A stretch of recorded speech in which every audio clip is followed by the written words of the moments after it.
연구하는 자본교 3일체로부터 해방이라는 주제 자체가 자본교라는 문제 설정 자체가 제 연구 주제이기도 해서 제가 이제 민중신학을 연구하는 연구자이기도 하고 또 신학자이지만 비판 이론을 연구하는 사람이기도 합니다. 그래서 제가 대학에서 한신대에서 이제 기독교 교양을 가르치고 있고요. 또 일반 대학에서 비판 사회 이론을 또 학생들하고 같이 공부하고 있습니다. 제가 강의안은 집에 가서 그냥 보시면 됩니다. 강의안은 제가 PPT로 다 만들었고요. 강의안에 없는 내용도 있고 강의안에 있는 내용 중에 뭐 조금 덜 중요한 내용을 빼기도 했고, 근데 제 스타일이 좀 강의안이 좀 빡빡한 스타일이라 일단 제가 스킵하면서 좀 조절하면서 해보겠습니다. 제 4강에서는 이제 동시대 자본주의가 종교가 되었다고 했을 때, 이게 자본교라는 말이 자본에다가 가르칠 교자, 종교 교자를 쓴 거잖아요. 우리가 한국에서 지금 오늘날 교는 원래 종교라는 말은 없었고 일본, 중국을 거쳐서 이렇게 근데 이제 영어의 릴리전에 대응하는 말로 찾아진 건데, 원래는 교가 있었죠. 불교든 유교든 도교든 가르침이라는 뜻이었는데, 어쨌든 우리나라 지금 우리는 이제 자본교라고 할 때 이 교는 뭐 교육 이런 뜻보다는 가르칠 교자지만 종교 교자를 쓴 겁니다. 자본교와 기독교를 같은 종교라는 범주에서 놓고 보는 건데, 이제 종교라고 하는 말이 사실 종교는 실제로 존재하지는 않는 겁니다. 종교는 각각의 가르침들이 있죠. 종교라고 불릴 수 있는 어떤 의례, 교리, 또 공동체를 가지고 있는 어떤 문화적 실제들이 있는데, 그런 어떤 다양한 문화적 실제들을 우리가 하나의 어떤 일반화시켜서 만들어낸 하나의 추상적 개념이 종교입니다. 그러니까 서구인들이 기독교만 알던 사람들이 불교를 만나고 유교를 만나고 도교를 만나고 이슬람을 만나면서 저것과 우리를 어떻게 비교하지? 그리고 저 가르침과 우리가 알고 있었던 그 가르침을 하나로 묶어주는 어떤 더 상위의 어떤 범주가 있지 않을까? 그런 관심에서 이제 종교라는 개념이 서구인들에 의해서, 서양 학자들에 의해서 사실 발명된 겁니다. 그런 어떤 종교라는 것을 자본주의에도 적용한다? 자본주의가 종교가 된다? 그게 도대체 말은 쉽지만 우리가 은유로서 쓸 때는 쉽게 말할 수 있죠. 자본주의가 너무 종교적이야. 사람들이 맹목적으로 자본주의를 따라가는 거 아니야? 우리가 은유로서 그런 말을 쓸 수 있지만, 사실 학문적 개념으로서 종교를 적용하려고 하면 이제 조금 어느 정도 엄밀한 개념적 조작이 필요합니다. 그래서 종교로서의 자본주의가 학계에서는 어떻게 사용되고 있는지를 좀 설명을 드리고, 그리고 이제 종교로서의 자본주의와 종교로서의 기독교가 충돌한다고 할 때, 적대한다고 할 때, 이때의 적대는 이제 둘 중 하나는 죽어야 끝나는 게임입니다. 적대 관계란 보통 그런 거예요. 둘이 같이 공존할 수 없어요. 둘 중 하나는 죽어야만 이 게임이, 싸움이 끝나는. 자본주의와 기독교는 절대 어떤 면에서는 물론 이제 현실은 아주 행복하게 공존하고 있지만 기독교의 어떤 요소를 우리가 좀 더 부각시켜서 또 기독교를 그 관점에서 본다면 자본주의와 기독교는 사실 공존하기 어렵죠. 둘은 적대적 관계로 갈 수밖에 없습니다.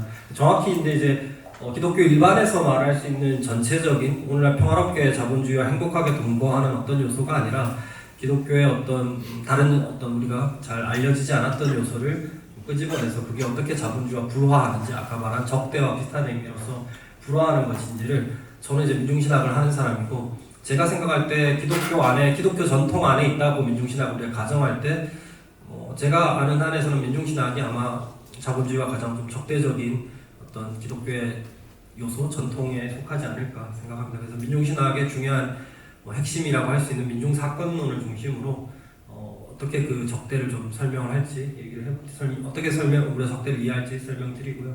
특히 이제 자본, 종교, 민중, 사건을 키워드로 해서 오늘 살펴보려고 합니다. 자, 그래서 각기 목차는 이렇게 깁니다. 종교로서의 자본주의가 뭔지 강의 안에는 없는 내용인데 일단 제가 좀 보충을 했고, 두 번째는 1번부터 4번까지 다 강의 안에 있는 내용인데요. 좀 어려운 말들이 쓰였는데 어렵지 않습니다. 다른 말들은 어떻게 이해하실 수 있을 거고, 오늘 이제 중요하게 계속 반복될 착근된 또는 탈착근된 이런 말을 쓸 건데, 그건 조금 이따가 설명을 드리겠습니다. 그래서 이런 방식으로 진행을 하고요. 다 좀 어렵습니다. 오늘 사실 앞에 분들이 정말 쉽고 재밌게 해주셨는데 큰일입니다. 이게 이제 우리 강의 주제에 부합하는 마지막도 주제라 좀 어떻게 보면 좀 어려울 수 있는데, 최대한 재밌게 한번 쉽게 해보려고 노력은 하겠으나 잘 될지는 모르겠네요. 네, 오늘 이제 제가 생각할 때 종교로서의 자본주의라는 이 말은 하나의 개념으로서 존재하는 말입니다. 옆에 있는 사람 좀 이따 소개할 발터 베냐민이라고 하는 유대계 철학자, 독일 비평가였고 유대계로서 독일에서 활동했던 비평가이자 철학자의 발터 베냐민이라는 사람이 쓴 아주 짧은 글이 있습니다. 그 1920년, 21년 무렵에 쓰여진 그 글의 제목이 종교로서의 자본주의였어요. 이 사람이 뭐라고 했냐면 자본주의는 순수한 제의 종교이다. 아마도 가장 극단적인, 지금까지 존재해온 가장 극단적인 형태의 순수한 제의 종교다. 이렇게 아주 아포리아적으로 압축적으로 말했습니다. 이건 이제 베냐민의 그런 생각을 우리가 좀 이제 우화적으로 표현을 하자면 신의 진화입니다. 처음에는 태양이 있었을 것이고 다산을 상징하는 어떤 토템이 있었을 것이고 또 뭐 군인이라고도 할 수 있고 뭐 어떤 군사 계급이나 왕 계급에 속한 사람이 있었을 것이고 제사장이었을 거고 이제 예수님 같은 어떤 아주 도덕적으로나 인격적으로나 어떤 굉장히 높은 수준에 도달한 어떤 종교 지도자가 있었을 것이고 지금 마지막에 이제 달러죠. 돈이 결국은 신이 진화해 왔다. 아주 세속적 학문의 논리의 관점에서 보면 신의 진화 과정, 인간의 신의 진화 과정은 자연을 상징하는 어떤 토템을 거쳐서 인간의 어떤 뭐 지배계급 또는 굉장히 도덕적으로 종교적으로 굉장히 성인을 거쳐서 이제 자본 그 자체라는 아주 상징으로 발전해 왔다. 뭐 이렇게도 할 수 있습니다. 자, 그래서 종교로서의 자본주의라는 이 문제 설정, 개념이라고도 할 수 있고 문제 설정이 어떤 무언가를 부각시키기 위한 어떤 하나의 어떤 전제인데 이 표현은 잘 안 보이실 텐데 뭐 중요한 내용은 아닙니다. 연구사적으로 설명을 하자면 아까 방금 말씀드렸듯이 발터 베냐민이라고 하는 학자가 종교로서의 자본주의라는 짧은 글을 썼어요. 아주 압축적이고 짧은 뭐 한글 페이지로 한 대여섯 페이지밖에 안 되는 짧은 글입니다. 출간도 안 한 그냥 하나의 노트였는데 이게 이제 나중에 사후에 이제 출간이 되면서 발굴이 되면서 많은 학자들에게 굉장히 충격을 줬습니다. 짧은 글이지만 굉장히 심오한 내용들을 내포하고 있습니다. 그 베냐민의 글은 아주 간단합니다. 베냐민 이전에 자본주의와 종교, 여기서의 종교는 이제 유럽인들의 관점에서니까 기독교를 얘기합니다. 기독교, 특히 이제 개신교죠. 자본주의와 개신교가 거의 비슷한 시기에 서유럽에서 등장을 했거든요. 15세기, 16세기 종교개혁 시대와 맞물려서 개신교가 탄생하는 종교개혁 시대와 1500년대와 자본주의가 서구 유럽에서 등장하는 그 시기는 시간적으로나 공간적으로나 굉장히 둘은 근접합니다. 거의 비슷한 시기에 비슷한 곳에서 두 가지가 같이 출현했습니다. 혹시 뭐 들어보셨겠지만 막스 베버라고 하는 사회학자는 1800년대 말에서 1900년대까지 살았던 이제 그 1차 세계대전 무렵에 이제 죽은 사람인데 그 사람이 연구한 그 유명한 책이 있죠. 프로테스탄티즘의 윤리, 개신교 윤리와 자본주의 정신. 쉽게 말해서 개신교가 자본주의가 계속해서 재생산되고 발전할 수 있는 자본주의라는 어떤 제도의 정신, 어떤 자본주의의 영혼을 풀어 넣어줬다라는 겁니다. 자본주의의 어떤 노동윤리, 자본주의가 계속해서 원래 사람들이 자본주의에 익숙하게 살지 않았었는데 이때 자본주의 이제 산업자본주의죠. 이 산업자본주의에 사람들이 익숙하게 살아갈 수 있도록 근대적인 노동윤리를 내면화하는 데 있어서 개신교가 굉장히 큰 기여를 했다. 특히 이제 칼빈주의, 우리 장로교의 신학이죠.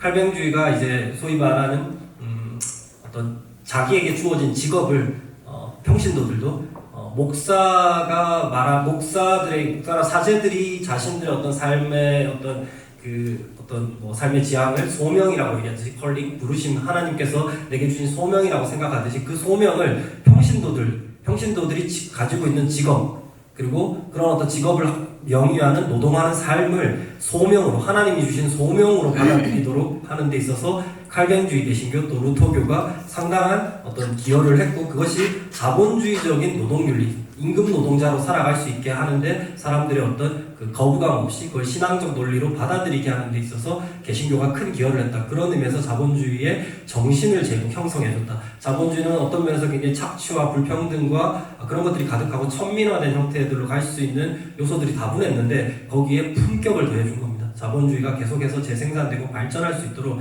자본주의의 품격과 영혼을 불어 넣어준 것이 개신교다. 그 의도해서 그런 건 아닌데 둘이 우연적으로 역사적으로 발전하는 과정에서 둘이 그렇게 서로 만나고 상호작용하면서 또 개신교는 그런 자본주의 사회에서 노동자로 살아가게 되는 이 평신도들의 또 이 평생의 구원을 쫓아가는 어떤 자신의 직업과 그 노동하는 삶을 어떤 하나님 주신 소명으로 받아들이고 근면 성실하게 금욕주의적으로 청교도 윤리로 그런 것들을 성실하게 해 나가면서 또한 교회에 충성하고 또 헌금하고 이러면서 같이 교회와 자본주의가 서로 공존하면서 상호작용하면서 함께 발전했다. 그래서 개신교 윤리가 자본주의의 정신을 형성했다라는, 그렇게 둘은 행복하게 만나고 이제 자본주의는 이제 더 이상 개신교의 영향을, 개신교의 어떤 도움을 필요로 하지 않게 되니까 스스로 이제 발전을 해 나갔다. 그래서 둘은 잠깐 만났다가 헤어졌다. 이게 이제 베버의 유명한 주장입니다. 근데 이제 베냐민이 베버를 비판하면서 그 정도가 아니다. 두 개의 별개의 지도가, 별개의 어떤 제도가 역사적으로 우연히 만나서 행복하게 잠시 동거했다가 제갈 길 갔다. 그런 게 아니라 더 내밀하게 자본주의와 개신교의 관계를 더욱더 내밀하고 더욱더 사실은 둘은 얽혀있는 것으로 베냐민은 주장을 했습니다. 베냐민에 따르면 베버의 말대로 프로테스탄트 신앙을 자본주의가 가져와서 자신의 정신으로 영혼으로 삼았다. 그래서 세속화했다. 자본주의는 개신교 신앙의 세속화 버전이다. 노동윤리, 자본주의의 노동윤리는 개신교의 직업소명설이나 칼뱅주의 구원론의 세속화 버전이다. 이게 이제 베버 테즈라면, 왜냐하면 그게 아니라 자본주의 자체가 그리스도교의 의존에 발전하는 본질적으로 종교적인 현상이고, 사실은 기독교가 자본주의로 변형된 거다. 기독교가 자본주의를 낳았고 기독교가, 개신교가 사실은 자본주의로 변형되면서 왔다. 그래서 자본주의는 개신교 없이는 성장할 수 없고 발전할 수 없으며 영원히 자본주의와 개신교는 같이 간다. 둘은 내밀하게 깊이 얽혀있는, 둘은 굉장히 쌍생아 같은 관계라고 이제 베냐민은 주장을 한 겁니다. 그러니까 베버는 역사적으로 둘이 우연히 만나가지고 어떤 상호작용했다고 본다면, 베냐민은 그렇지 않고 태생부터 자본주의는 개신교가 낳은 이런 말을 해도 되는지 모르겠지만 사생아 같은 것이고 개신교와 쌍생아 또는 개신교와 동일 본질을 공유하는 형제지간이다. 뭐 이렇게까지 얘기한 겁니다. 자, 그래서 조금 이제 우리가 개신교에 대해서 좀 역사적으로 생각하게 만들죠. 개신교라는 게 도대체 뭐냐? 자본주의와 개신교의 관계가 그렇게 깊이 내밀하게 둘이 얽혀있고 자본주의적인 요소가 개신교 안에 깊이 들어있단 말인가? 우리가 한국 예전에 뭐였죠? 뉴스룸이었나? 손석희 씨가 한국 교회 관련해서 브리핑 같은 거 할 때 뉴스룸 브리핑에서 그런 말을 했었어요. 종교는 뭐죠? 미국으로 가서 뭐가 됐다고 했죠? 기업이 됐다 그랬나? 기업이 됐다 그랬고, 한국에 와서는 교회가 한국에 와서 뭐가 됐다고 했죠? 재벌이 됐다고 했나? 대기업이 됐다고 했나? 그런 식으로 이제 표현을 했었죠. 네, 그런 거 비슷하다고 볼 수 있고 더 깊은 관련이 있다는 겁니다. 자, 그래서 베냐민의 문장은 이렇게 시작합니다. 그 짧은 글인데, 자본주의에서 일종의 종교를 볼 수 있다. 자본주의는 예전의 이른바 종교들이 그 답을 주었던 것과 똑같은 걱정, 고통, 불안을 잠재우는데 핵심적으로 기여한다. 자본주의가 종교적 기능을 수행한다는 겁니다. 자, 우리가 자본주의에서 종교를 인지할 수 있는 근본적인 이유는, 자본주의 역시 기존의 종교들, 기독교든 불교든 이런 종교들과 마찬가지로 걱정, 고통, 불안으로 대변되는, 현대사회에서 살아가면서 그거 없이 사는 사람 아무도 없잖아요. 걱정, 고통, 불안으로 대변되는 사회적 삶의 근본적인 문제들, 어떤 인간 실존의 어떤 본질적인 문제이기도 하지만, 자본주의 사회에서 살아가는 한 누구나 재벌로 태어나도 나름대로 고충이 있을 것이고, 대부분의 사람들이 사회적 위험 또는 실업부터 시작해서 여러 사회 문제들의 걱정과 불안을 가지고 살아가죠. 자, 그런 문제들에 대한 일시적인 어떤 해답을 제공함으로써 인간의 실존적 욕구를 충족시켜주는 기능을 한다는 겁니다. 아주 기능적으로 보는 거예요. 자본주의가 종교가 하는 기능을 똑같이 수행한다. 근데 오히려 더 잘 수행하고 더 적극적으로 수행한다. 제가 학생들한테 이런 내용을 강의할 때마다, 내가 목사인데 너네한테 축도해 줄까 아니면 돈 줄까 그러면 너네 아마 다 돈 받기를 원할걸. 다 그래요. 제가 축도해 준다고 저 따위가 축도해 주는 걸 뭘 기도하고 축도해 주는 걸 여러분들 좋아하시겠습니까? 차라리 계좌이체로 쏴주는 걸 여러분들이 더 원하시겠죠. 근데 계좌이체는 사실은 그 상징적인 거래일 뿐인데도 내 핸드폰으로 갑자기 정영택님이 카카오페이로, 네이버페이로 5만 원을 송금해 주셨습니다. 이렇게 문자 뜨는 순간 갑자기 천국 가는 것보다 더 기쁘고 마음이 축해지잖아요. 네. 축도해주고 제가 무슨 축복해주는 거 아무 필요 없고, 여기 딱 문자 딱 하면서 돈 들어왔다는 문자 하나만 뜨면 다 행복해지죠. 자, 자본주의는 그렇습니다. 자본주의가 오히려 우리에게 더 확실한 행복과 손에 잡히는 구체적인 행복과 어떤 감동을 주죠. 자, 그래서 종교가 고통으로 얼룩진 인간의 한계 상황에서 비롯되는 모든 물음을 수용하고 그 과정에서 이루어지는 모든 해답을 지향하는 종교에 대한 아주 수준 높은 정의입니다. 물음과 해답의 상징 체계. 종교는 이제 존재론적 물음과 해답의 상징 체계잖아요. 우리가 살아가면서 많은 사회적 고통과 재난을 겪습니다. 거기에 대해서 과학적으로, 인과학적으로, 사회과학적으로, 자연과학적으로 다 설명할 수 있어요. 이태원 참사가 왜 일어났고, 세월호 참사가 왜 일어났는지. 과학적으로 설명하자면 설명할 수 있는 이유들이 다 있죠. 사회과학적으로나 합리적으로. 근데 그게 그 고통을 겪는 사람에게는 그게 답이 안 됩니다. 평행수가 안 차서 또는 과잉 적재를 해서 규제 완화를 해서 사회과학적으로 세월호에 대해서 무수히도 많은 분석들이 이루어졌고 정해진 행운의 욕심과 이명박 정부 때부터 이루어졌던 규제 완화와 배가 노후화된 거 다 설명할 수 온갖 이유들을 다 댈 수 있죠. 그리고 그 배에 실제 정규직이라고 한두 명밖에 없었고 다 비정규직들로 채워져 있었고 온갖 이야기들을 우리가 그 사고에 대해서 이야기할 수 있습니다. 재난 시스템이 외주화되어서 해경은 언딘이 올 때까지 아무것도 할 수 없었던 그런 상황들. 왜냐하면 그 전에 이미 해난 그 순환 구조법이가 통과돼서 사실은 그 해경 자체가 그런 구조를 할 수 있는 기능이 없었어요. 인력도 없었고 언딘이라고 하는 민간업체가 올 때까지 기다리고 있다가 결국은 그런 이야기를 다 할 수 있습니다. 근데 당사자에게 그게 답이 되나요? 아니죠. 실존적인 왜 하필 나에게 이런 일이 일어났는가라는 실존적인 질문 앞에는 사실 그런 사회학적 답변들이 어느 정도 해소는 될 수 있지만 근본적인 답은 될 수 없습니다. 자, 우리가 요 미래로 모든 인간들이 바로 그 고통의 문제에 대해서 신정론적 질문을 하게 됩니다. 사람들은 이 일이 왜 나에게 일어나는가? 더 나아가서 종교를 가지고 있는 사람들은 또는 종교가 없더라도 왜 나에게 이런 일이 일어났는가에 대한 어떤 초월적인 원인, 초월적인 이유를 듣고 싶어 합니다.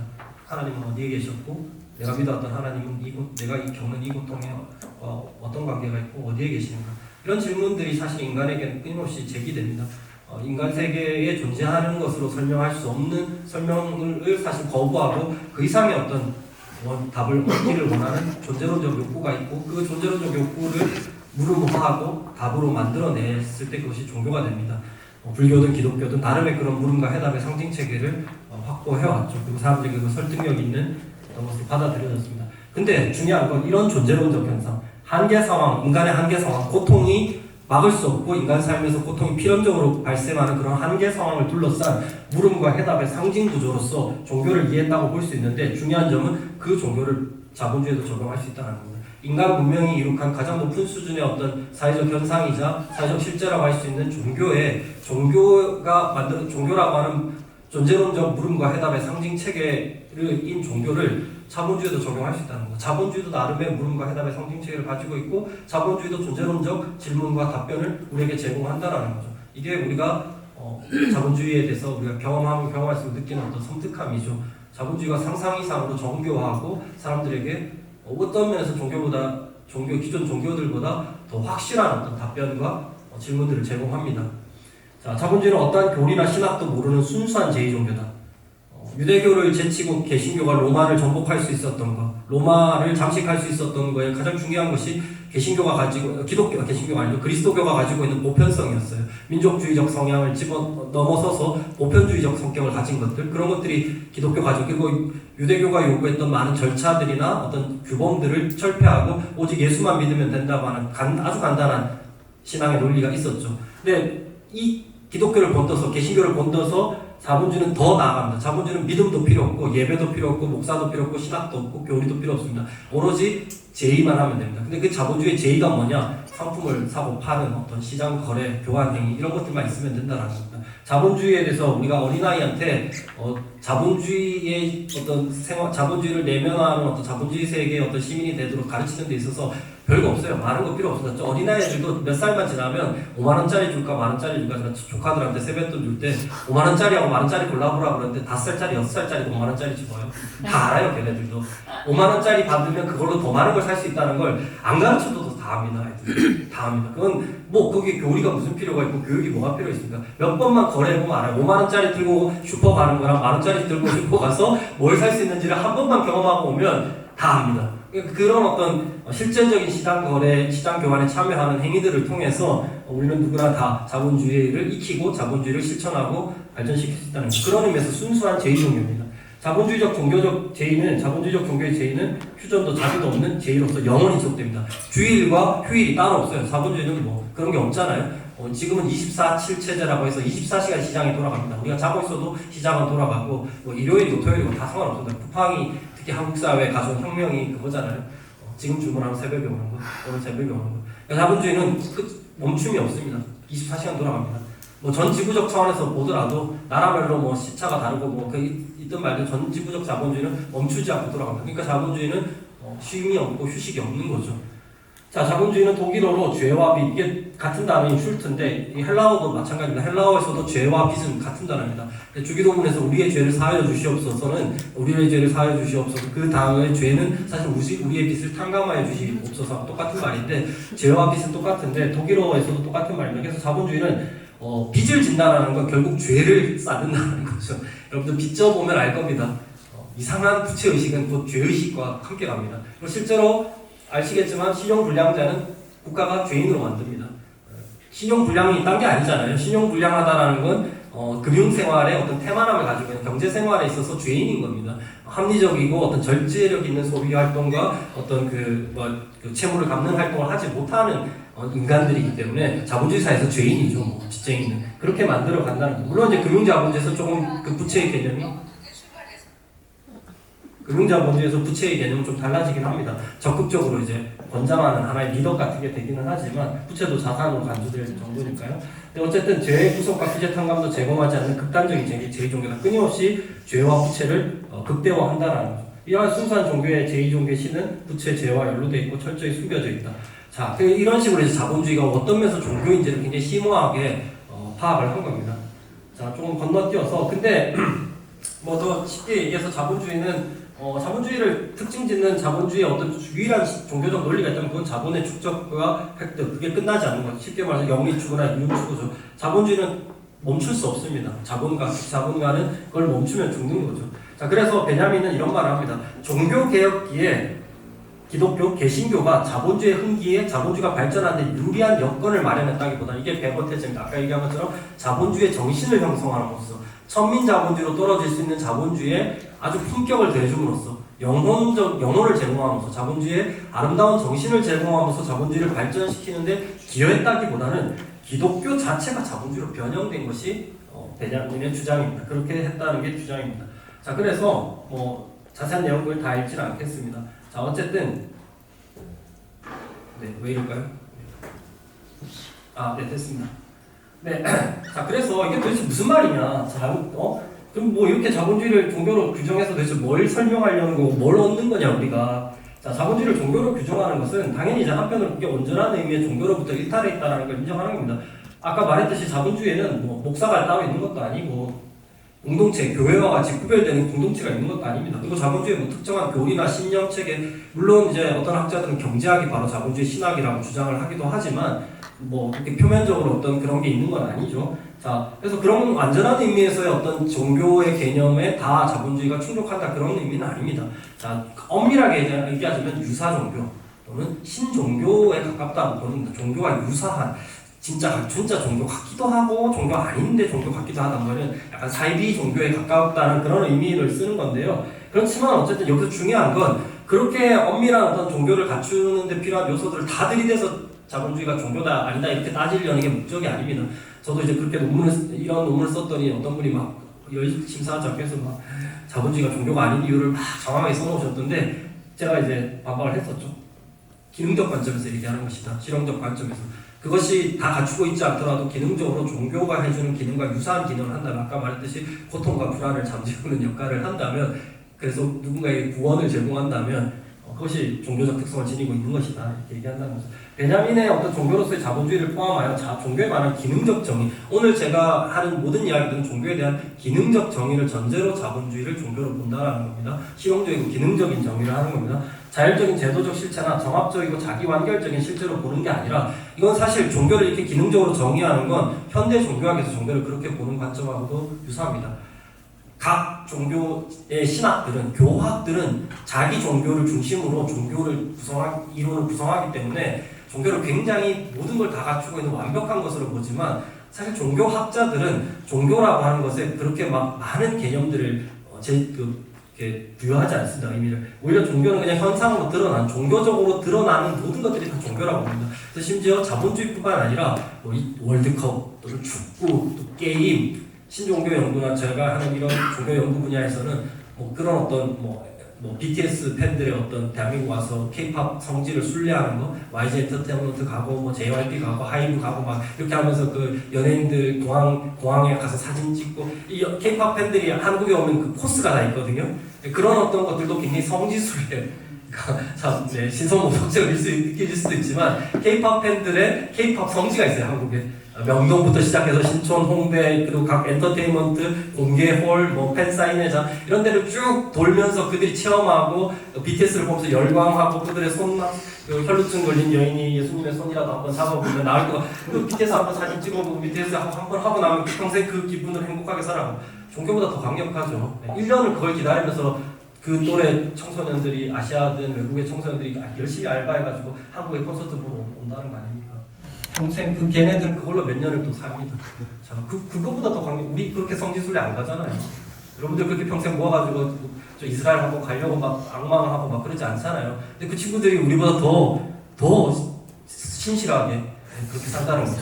네, 그런 의미입니다. 자, 그래서 현대 종교학에서는 정제된 종교가 있는 것이 아니라 일상적인 삶의 맥락에서 드러나는 어떤 현상이 복합적인 다른 현상들과 기술되는 과정에서 종교라 기술되는 현상이 드러나고 있을 뿐이다. 사실 종교라고 이름 붙이는 모든 것들이 다 종교가 될 수 있고 학자들이 보기에 그것이 다른 종교들과 유사한 기능을 수행하면 그것도 역시 종교라고 하는 겁니다. 물론 각 종교에 속한 교학이나 신학에서는 그렇게 인정 안 하지만 종교학자들이 볼 때는 사실 종교에는 질적 어떤 무의란 건 있을 수 없습니다. 개신교에서는 신천지를 사이비 이단 뭐 아주 흉악무도한 종교로 보지만 한국 신종교학이나 한국 종교학에서는 그냥 신천지는 그냥 신종교일 뿐입니다. 그냥 신종교죠. 근데 이제 사회적으로 무리를 일으킨다는 점에서 문제가 있기는 한데 기독교 신학자들이 어떤 뭐 교리적 관점에서 비판하는 거하고는 좀 다르게 보죠. 자, 그래서 그게 뭐 병폐가 없다, 뭐 문제가 없다 이렇게 보는 건 아닌데 교리적 관점에서 비판을 하진 않는다라는 겁니다. 자, 우리가 그런 의미에서 종교학에서는 종교를 그렇게 정의하는데요.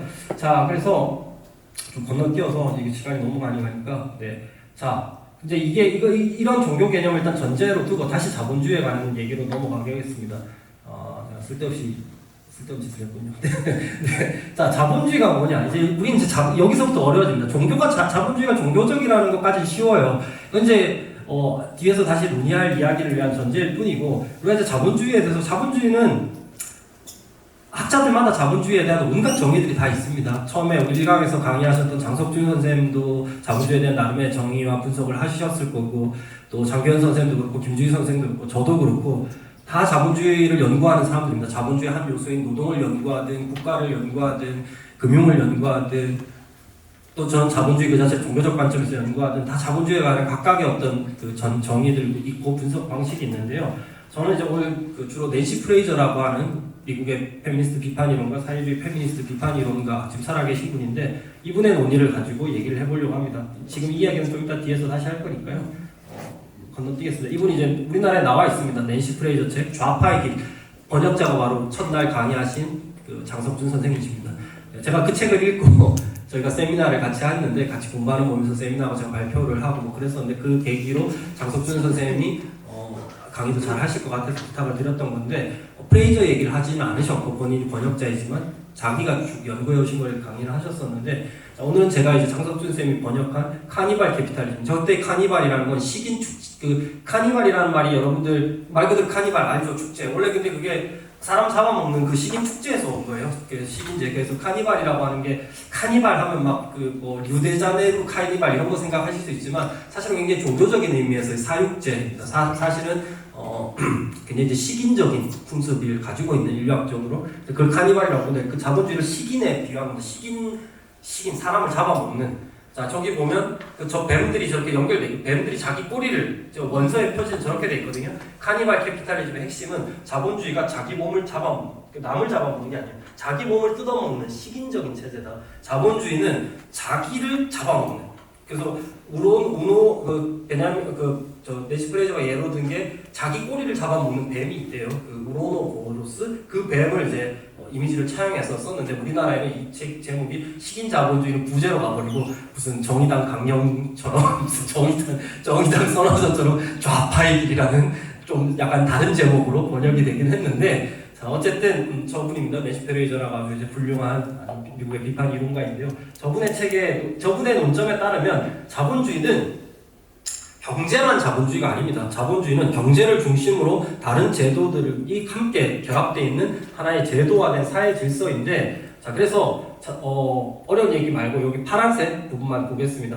자 자본주의는 단순한 경제 시스템이 아니에요. 경제만 가지고 자본주의라고 얘기하는 게 아니라, 우리가 말할 때 자본주의는 뒤에 뭔가 생략되어 있는데, 자본주의 경제를 얘기하는 게 아니라 자본주의 사회를 얘기하는 건데, 자본주의 사회는 단순한 경제 시스템이 아니라 그보다 더 큰 무엇이다. 자본주의는 경제적 생산과 교환을 조직하는 방식. 인류 역사에서 이런 방식은 무수히도 많았습니다. 자본주의 이전에 봉건주의가 있었고, 원시공산주의가 있었고, 뭐 동아시아에는 동아시아 나름의 어떤 경제 질서가 있었죠. 경제적 교환 방식이 있었습니다. 또 여러 이제 인류학적인 어떤 관점에서 보면 원시 부족들 지금도 있는 그런 것들이 다 나름의 어떤 생산과, 그러니까 인간 세계가 살아가기 위해서는 생산을 뭔가 해야 되잖아요. 뭔가 노동을 투여해서 뭔가를 만들어내야 됩니다. 자연을 개발해서 자연으로부터 농사를 짓든 산업을 하든 상업을 하든 간에 인간은 무언가를 생산을 해내야 합니다. 상품을 생산하고 또 그것을 교환하면서 자기 혼자 자급자족해서 살아가지 않고 사회 안에서 어떤 그 경제적 교환을 하면서 그 부를 공유하고 분배하려면 인간은 어쨌든 간에 경제적 생산과 교환을 조직하는 방식을 만들어내야 됩니다. 그게 노예제 방식이든 자본주의적 임노동제 방식이든 뭐 어쨌든 간에 생산과 교환, 물건을 생산하는 상품이든 어떤 물질적 재화를 생산하는 것과 그것을 서로 자기가 만든 것을 남이 만든 것과 서로 교환하는, 그러니까 생산과 교환이 어떤 경제의 핵심인데, 이 두 가지 요소인데, 이게 이루어질 수 있게 하는 것은 자본주의는, 이게 자본주의가 이제 상품 생산과 교환이라고 하는 게 경제의 핵심이라면, 이걸 가능하게 하는 경제 바깥에, 경제 외부의 비경제적 조건들을 가지고 와야 됩니다. 그러니까 경제만 가지고는 경제가 돌아가지 않는다는 거예요. 경제를 가능하게 하는 비경제적 조건들이 뒷받침이 돼야 경제가 돌아간다는 겁니다. 쉽게 말해 경제가 있으려면 일강에서 장석준 쌤 말한 대로 국가의 기능이 매우 중요합니다. 노동자는 어디서 하루아침에 갑자기 만들어지는 게 아니잖아요. 노동자는 초중고대에서 길러집니다. 50분씩 수업 듣고 10분 쉬는 몸의 훈련을 왜 하겠습니까? 회사 가서 일을 그렇게 할 수 있도록 몸을 기르는 겁니다. 제가 우리 학생들한테 그렇게 많이 얘기하거든요. 너네 여기서 50분 수업 듣고 10분 쉬고 이런 훈련을 왜 하겠냐? 너네 회사 가서 일을 할 수 있게 만들기 위한 정신력과 몸을 기르는 거다. 그렇게 얘기를 해주죠. 그럼 애들이 이제 섬뜩해하죠. 네. 어쨌든 우리 초중고에서 10년 동안 대학에서 그런 걸 기르는 거잖아요. 그 국가의 교육과 기능은 제가 한동안 연구했던 그거 몸담았던 연구소가 산학협력정책연구소인데, 국가는 정말로 대학을 그렇게 바라봅니다.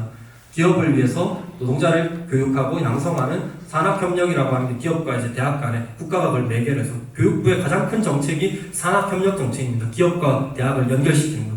대학만이 아니라 고등학교까지 다 그런 일들을 하고 있는데, 국가는 그런 기능을 하죠. 자, 그래서 국가 없이는 자본주의는 당연히 못 돌아간다는 건 다 아실 거고, 국가만 그렇습니까? 문화, 종교, 교육, 예술 다 자본주의의 경제의 어떤 방식으로 경제가 작동하고 돌아갈 수 있도록 그런 어떤 조건들을 수행합니다. 그래서 이윤주도 경제가, 이게 자본주의죠. 이윤을 추구하는 것이 주도하는 경제가 그 작동에 필요한 경제 외적인 기둥들이 있는데, 문제는 그게 그냥 도와주는 기능으로서 자본주의를 지탱해 주는 걸로만 있다면 우리 그냥 별 얘기 아니에요. 그건 뭐 누구나 다 할 수 있는 얘기입니다. 직관적으로 다 알아요. 근데 중요한 건 낸시 프레이저의 핵심은 자본주의가 자기를 가능하게 하는 그 비경제적 조건들, 국가, 또 교육, 돌봄 교육이라든가 왜 나오냐면 그게 노동력을 양성하는 역할들을 하잖아요. 특히 여성의 돌봄 노동 없이는, 집에서 가사노동, 재생산 노동을 여성이 담당하지 않으면 남성 노동력은 재생산되지 않잖아요. 집에 와서도 일 안 하잖아요. 남자들 누워서. 가부장적인 자본주의 그 가족 모델에서 보면 남자들은 집에 와서 재생산을 누가 하나요? 먹이고 입히고 교육시키고, 또 남자의 노동력을 재생산하는 기능은 누가 담당해주나요? 여성이 하죠. 그래서 4인 가족으로 월급을 주잖아요. 그 여성과 부양 할 수 있는 그 기능, 그 목까지 포함해서 자본주의 그런 가족 모델을 만들어냈는데, 재생산 영역, 그러니까 돌봄 영역, 그 다음에 국가가 하는 정치 영역, 그리고 이제 자연이라는 영역이 있죠. 광물이나 자원은 시장에서 만들어내는 게 아닙니다. 석유나 석탄이나 셰일가스나 모든 것들은 다 자연에서 가져오잖아요. 그러니까 자본주의는 사실은 자본주의를 가능하게 하는 세 가지 배후의 조건이 있어요. 그걸 이제 낸시 프레이저는 배경이라고 합니다. 자본주의가 앞에 나서는 경제가 전경이라면 그 뒤에 배경이 있어요. 자본주의를 가능하게 해주는, 지탱해주는 세 가지 조건이 있습니다. 임금 노동력이 재생산될 수 있게 해주는 가족 영역에서의 기업이 아니지만 기업하고 면밀하게 같이 돌아가는 가족이라는 영역 안에서 이루어지는 재생산 활동들, 돌봄 영역, 교육 영역 이런 영역들이 있죠. 자, 그 영역, 재생산 영역이 있고 또 하나가 국가가 하는 정치적 기능이 있습니다. 또 하나가 자연이라는 영역이 있습니다. 근데 이 세 가지 영역이 자본주의 경제를 지탱해주고 자본주의가 계속해서 돌아갈 수 있게 해주는 조건을 역할을 하는데 이거는 누구나 다 할 수 있는 얘기입니다. 누구나 다 아는 사실입니다. 직관적으로 다 알고 우린 다 아는데 중요한 건 낸시 프레이저는 자본주의의 어떤 절제할 수 없는 어떤 이윤증식의 욕망과 운동의 논리가 바로 자신의 몸이 되는 그 국가, 정치 영역, 그 다음에 재생산 영역, 그리고 자연이라는 영역, 생태계라는 영역을 자본주의가 계속 잡아먹는다는 거예요. 계속 먹어치운다는 거예요. 그러니까 자기 조건이라는 거잖아요. 자본주의를 지탱해주는 자기 조건인데 투자자와 소유자를 위해 화폐화된 가치를 축적하는 공식적으로 경제나 지적된 영역을 인가해 줍니다. 다른 한편으로 경제화되지 않은 모든 부를 먹어치우는 사회다. 그러니까 자본주의가 가능하게 하는 비경제적 영역들이 있어야만 자본주의로서 기능을 할 수 있는데 자본주의에 절제할 수 없는 그 성격은 경제가 다른 나머지 영역들, 비경제적 영역들을 먹어치운다는 거예요. 아까 말했던 우로노보로스의 뱀처럼 자기가 존재하는 자기 몸과 같은 역할을 하는 그런 조건들을 경제가 자꾸 잠식해 나간다는 거예요. 그러니까 쉽게 말해서 교육도 경제화하려고 하고 시장화의 논리로 만들려고 하고 정치도 경제화시키고 기업의 논리로 이윤 추구의 논리로 바꿔가려고 하고 자연 생태계조차도 시장 교환 가능한 상품들로 모든 자연 자원들을 물도 공기도 우리가 아는 모든 자연 자원들도 다 시장으로 끌어들이려고 하는 거예요. 자본주의는 경제는 끊임없는 팽창의 욕망으로 인해서 자신의 존재를 지탱해주는 그 비경제적 영역들을 다 경제화하려고 해요. 자, 그 결과가 어떤 결과를 낳을 것이냐. 이게 이제 낸시 프레이저가 제기하는 문제제기입니다. 쉬운 얘기입니다. 어려운 얘기 전혀 아닙니다. 자, 자본주의는 경제의 몇 가지 핵심적인 특징들인데 문제는 앞에 네 가지 경제적 특징들 생산수단의 사적 소유, 자유로운 노동시장, 자본 축적이라는 추진력, 그리고 시장의 할당, 시장의 중심적 기능. 자, 그런데 이런 네 가지 기능들을 가능하게 하는 어떤 사회적 재생산, 그 밑에 두 번째 문단, 또 그것이 가능하게 해주는 어떤 정치적 조건들, 인간과 자연의 물질적 대사가 이루어지는 생태계, 제국주의적 인정적 억압에 기초한 수탈이 함께 이루어지는 총체성으로 사회체계 내 이 모든 경제적 기능들은 사회 안에 있습니다. 그 더 넓은 의미의 비경제적 조건들, 배경들에 의해서만 이 경제라고 하는 것이 돌아갈 수 있는데 문제는 저 앞에 있는 것들이 뒤에 있는 자신을 가능하게 하는 조건들을 자꾸 먹어치운다는 거죠. 잡아먹으려고 하고 그렇게 간다는 거죠. 자, 그 이야기를 이제부터 해보겠습니다. 그게 왜 그렇게 됐느냐? 경제가 자꾸 팽창한다는 거예요.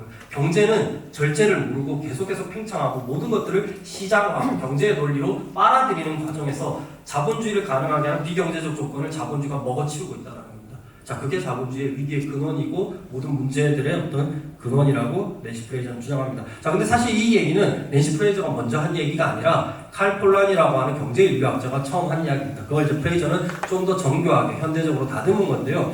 폴란이라는 사람에 따르면 경제라고 하는 것은 원래는 그보다 더 넓은 정치적, 사회적 문화들에 착근되어 있었다. 한문으로 착근이라고 제가 썼는데 영어로 embedded라는 단어는 뿌리 박혀 있다는 뜻이에요. 그러니까 뭔가 이런 나무가 뿌리를 내리고 있잖아요. 땅 속에. 근데 뿌리 박혀 있었는데 경제는 원래 자신의 어떤 대지라고 할 수 있는 정치, 사회적, 문화적 관계에 뿌리를 내리고 있었는데 경제가 그 대지에서 뿌리 뽑혀서 나왔다라는 게 탈착근입니다.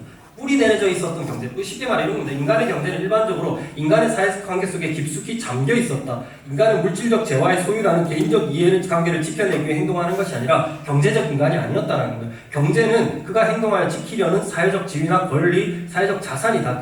그가 지키려고 했던 건 경제가 아니라는 거예요. 돈이 아니라는 거예요. 인간이 물질적 재화의 가치를 부여하면서 오로지 이러한 목적들에 도움이 될 때 한정된다. 그러니까 돈이라고 하는 것은 명예나 신분이나 어떤 자신의 어떤 존엄이나 종교나 어떤 자신이 따른 신념이나 이런 것들을 충족시켜주는 어떤 도구에 불과했는데 이 관계가 역전됐다는 거죠. 자, 생산 과정도 분배 과정도 재화의 소유와 관련된 특정한 경제적 이해와 연결되어 있는 것이 아니었다. 그러한 과정을 이루는 단계 하나하나가 모두 사회 차원의 이익과 맞아떨어지게 돼 있으며 이 수많은 사회 차원의 이익이야말로 그 과정이 진행되는 데 필요한 각 단계들이 무리 없이 이루어지도록 보장한다. 자, 사회적 차원의 이익이라는 것은 경제적 체제가 비경제적 동기들로 작동했다. 경제를 유지하는 것이 경제적 생산과 교환을 하는 이유가 경제적 동기가 아니었다는 거예요. 돈벌이라고 하는 이윤 추구라고 하는 경제적 동기가 아닌 명예나 신념이나 다른 어떤 목적을 위해서 경제 활동을 했다라는 거예요. 자, 그게 경제 활동은 굉장히 제한적이었다는 거예요. 뭐 당장 조선시대만 해도 경제 활동이라고 하는 것을 선비들이 하는 것은 굉장히 부럽게 여겼죠. 예. 그걸 대놓고 드러내고 하는 것에 대해서 굉장히 절제했었죠. 우리 동아시아 사회에서도 경제는 그런 영역으로 한정돼 있었어요. 그렇지 않다는 거예요. 지금은. 자, 아리스토텔레스가 옳았다. 인간은 경제적 존재가 아니라 사회적 존재다. 경제학의 오랜 교리와도 같은 가설. 인간은 경제적 존재다. 처음부터 본능적으로 경제적 존재라고 하는 건 폴라니가 볼 때는 인류학적으로 틀린 얘기라는 거예요. 인간은 원래 경제적 존재가 아니라 사회적 존재다. 경제적 존재보다 더 큰 사회라고 하는, 경제보다 더 큰 영역인 사회에 매여 있는 존재였는데 어느 순간 사회적 존재가 아닌 경제적 존재가 됐다는 거예요. 물질적 소유를 획득하는 과정에서도 인간이 노리는 것은 개인의 이익, 경제적 이익이 아니라 사회의 선의, 사회적 지위, 사회적 자산들이었다. 자, 인간은 그런 목적을 이루는 수단으로 자신의 소유물의 가치를 평가했다. 자, 본래 경제적 교환으로부터 사회적 윤리, 그러한 윤리를 강제하는 사회적 관계와 명예가 분리되어 있지 않았다라는 거예요. 그러므로 경제는 물질적 필요를 충족하는 실체적인 살림살이의 활동인 동시에 사회적인 체면과 윤리에 따른 행동이었다. 사회적 윤리와 가치를 무시하고 최소비용, 최대효과, 이윤극대화를 추구하는 일은 굉장히 예외적이었다. 그 셰익스피어 소설 같은 데도 고리대공을 추구하는 사람을 거의 완전 인간이 아닌 인간 말종으로 취급하는 그런 것들이 중세 유럽에도 남아있었고, 조선이든 동아시아에서도 경제적 인간, 오로지 경제적 이익만을 추구하는 그런 인간은 인간으로서 굉장히 이제 이 함정 미달인 것처럼 묘사했다는 거예요. 그런데 19세기에 자기 조정적 시장, 소위 말하는 아담 스미스가 말하는 보이지 않는 손에 의해서 스스로 작동하는, 아무도 개입하지 않아도 스스로 신의 섭리처럼 돌아가는 그런 경제, 완전히 자율적인 시장 경제가 소위 말해서 수요와 공급의 논리에서 결정되는 순수한 시장 경제라는 게, 자율적인 시장 경제라는 게 탄생하면서 경제는 사회로부터 뿌리가 뽑혀서 나와버린 거예요. 경제는 이제 사회로부터 독립했다는 겁니다. 원래는 사회 안에 깊이 묻혀 있었고 사회의 제어를 받고 사회의 규제를 받고 사회 통제를 받던 경제가 경제보다 더 큰 정치적, 사회적, 문화적, 종교 이런 것들에 통제되고 어떤 제어되었던 경제가 이제 거기서 독립을 해버렸다는 거예요.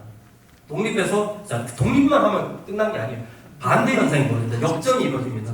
자, 이것은 시장에 딸린 부수물로서 운영되게 된다는 엄청 사회가, 자, 이게 중요한 겁니다. 이게 경제가 여기서 뿌리 뽑혀서 나와가지고 경제가 어디 혼자 그냥 둥둥 떠다니는 게 아니라 반대 현상이 벌어집니다. 곧바로 사회가, 정치와 문화와 경제와 교육과 종교가, 예술이 이제 반대로 경제에 뿌리 내려지는, 경제가 아까 말했던 그런 대지의 역할을 하고 나머지 것들이 다 경제 위에서 존립하게 되는 그런 현상이 벌어졌다는 겁니다. 자, 이것은 사회가 시장에 딸린 부수물로서 운영하게 된다. 사회가 시장의 부수물이 되는 거예요. 사회가. 시장보다 원래 더 컸던 사회가 이제는 시장에 딸린 부수물이 돼서 시장에 의해서 운명이 결정되는. 자, 시장 논리에 의해서 종교도 교회도 생존을 추구해야 되고 걱정해야 되는 사회가 지금 우리가 살아가는 사회입니다. 국가도 마찬가지죠. 경제적으로 대지가 아무리 넓고 인구가 많아도 아르헨티나 경제 망해가지고 지금 완전 나라가 지금 그렇다고 하고 있고, 자, 우리가 알죠. 잘 압니다. 종교가 어떻게 생존하고 살아가고 있는지. 한국교회 제가 있는 학교 근처에 동탄 한번 갔는데 건물에 막 층마다 교회들이 있더라고요. 심지어 같은 층에 다른 교단 교회가 막 2개, 3개가 막 공존하고. 자, 여기도 지금 보세요. 교회가 몇 개입니까? 이 동네 안에 지금 네임드 한국교회 장로교 네임드 교회들이 지금 몇 개나 있잖아요. 지금 이 근방 500m 안에. 자, 그런 거 우리가 보면 알죠. 종교가 얼마나 시장 경쟁의 논리에 의해서 선택의 다양성을 제공하기 위해서 신학적 다양성을 가진 많은 재화들이 시장에 나와 있습니다. 종교 시장에. 자, 경제가 여러 사회관계 안에 묻어 들어가 있는 게 아니라, 뿌리 박혀 있는 것이 아니라 그 여러 사회관계가, 정치관계, 경제관계, 정치관계, 문화관계, 종교관계, 예술관계, 모든 이런 관계들이 경제체제 안에 반대로 묻어 들어가게 돼요. 경제에 의존하게 되고 경제에 의해서 자신의 운명이 결정되는 뒤집어진 관계가 이루어졌다는 거예요. 처음부터 그러지 않았는데 우리는 지금 그런 세계를 당연하게 살아갑니다. 돈 없으면 다 망하는 거지.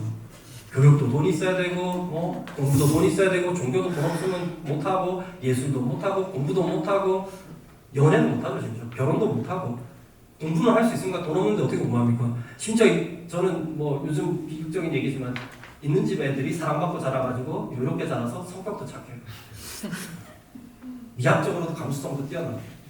요즘 나오는 연예인 나오는 애들 보세요. 다 행복하게 자라고, 다 어릴 때부터 잘 먹고 잘 교육받고. 또 심지어 착해요. 연예인 된 애들 보면 이쁘고 잘생기고 정도가 아니에요. 품성도 얼마나 바른지 몰라요. 교양도 풍부해요. 영어도 다 잘해요. 요즘에 연예인 애들. 우리 그런 시대로 가고 있습니다. 지금. 자, 돈 없으면 자, 그렇게 되는 그렇게 되는 시대가 됐죠. 자, 옛날처럼 옛날 우리 신학교에 돈 없어서 가난해서 그런 세대는 저로서 끝난 것 같아요. 돈 없어서 가난한 신학생 교회 와서 신학을 공부 열심히 해서 그런 시대는 끝난 것 같아요. 그렇죠? 네, 맞습니다. 돈 있으면 신학 안 하죠. 부잣집한테 왜 신학을 합니까? 요즘에. 자, 그런 시대로 가고 있는데, 자, 그래서 사회 존속에서 경제적 요인이 절대적 중요성을 가진다는 점을 고려해 볼 때 다른 결과가 나올 수 없는 것이다. 왜냐하면 일단 경제체제가 사회조직과는 별개로 존재하는 제도들, 특히 특정한 동기들로 작정하면서 특별한 지위를 부여받는 시장의 논리가 조직되고 나면 사회는 그 경제체제가 스스로의 법칙에 따라서 작동하도록, 시장은 오늘날 마치 그런 것처럼 작동합니다. 시장은 개입하면 안 되는 걸로. 시장은 계속해서 자율적으로 작동할 수 있게 수요와 공급의 논리에서 시장 논리에서 모든 것들이 결정되게 내버려둬야 된다는 게 그걸 극대화한 이데올로기가 신자유주의입니다. 국가가 개입하지 않고 시장 논리에서 스스로 돌아가게 시장을 내버려야 된다. 그 얘기는 시장은 그렇게 할수록 시장이 극대화된다라는 시장에 대한 믿음이 있는 거죠. 그럼 시장은 자율적이라는 겁니다. 그러니까 사회로부터 완전히 자율적으로 독립해 있는 어떤 영역이라고 경제를 가정하는 거죠. 이것이 바로 시장 경제는 오직 시장 사회 속에서만 작동할 수 있다는 낮은 주장에 담긴 의미이다. 자, 시장 메커니즘은 그래서 이제 탈시장이 사회로부터 탈착근됐다는 건 반대로 사회가 시장에 착근되어 버렸다라는 그 이야기를 하는 겁니다. 경제의 탈착근화, 인간사에서 시장과 교육 활동은 유관 역사를 지니고 있습니다. 베니스의 상인, 개성상인, 전 세계 상인이 실크로드 다 경제적 교환과 생산이 있어 왔습니다. 자, 그랬지만 지금 우리가 마주하고 있는 시장사회는 그때의 시장사회와는 차원이 다르다는 거예요. 그때의 시장사회는 다른 어떤 사회적 기능에 시장 경제가 종속이 돼 있었다면 지금은 그 모든 것들을 뛰어넘어 시장이 사회를 지배하는 어떤 그런 세계가 됐다는 겁니다. 사회적 윤리나 명예에 대한 고려, 살림살이로서의 경제활동을 화폐적 이익이 압도하는 자기조정적 시장 경제에 의한 경제가 모든 것을 결정하는 결정론적 세계로의 본격적인 이행이 이루어졌다는 겁니다. 경제의 탈착근화와 함께 등장한 자기조정적 시장은 이윤동기와 그 결과로서 노동, 토지, 화폐, 공장에서 만들어낼 수 없잖아요. 노동을 어떻게 만들어냅니까? 노동은 사람 그 자체인데 노동력은 사람 안에 있는 건데 사람의 정신력과 체력이 노동력인데 그거 사람이잖아요. 사람 존재 그 자체인데 우리는 노동시장이 존재하잖아요. 노동 인력들을 거래 교환하고 사고 파는 잡시장이 존재하죠. 그리고 마찬가지로 땅이 인간이 만들어내는 게 아니잖아요. 인간에게 주어져 있는 자연이죠. 하나님이 주신 자연이고 선물인데 이 인간은 땅을 마음대로 뺏고 유럽인들 식민지 진출해가지고 그 사람들은 땅을 사고 판다라는 개념이 없었던 원주민들에게 10달러, 50달러 주면서 이 땅 팔아라고. 뭔지도 모르고 팔았더니 그게 아메리카 대륙이었어요.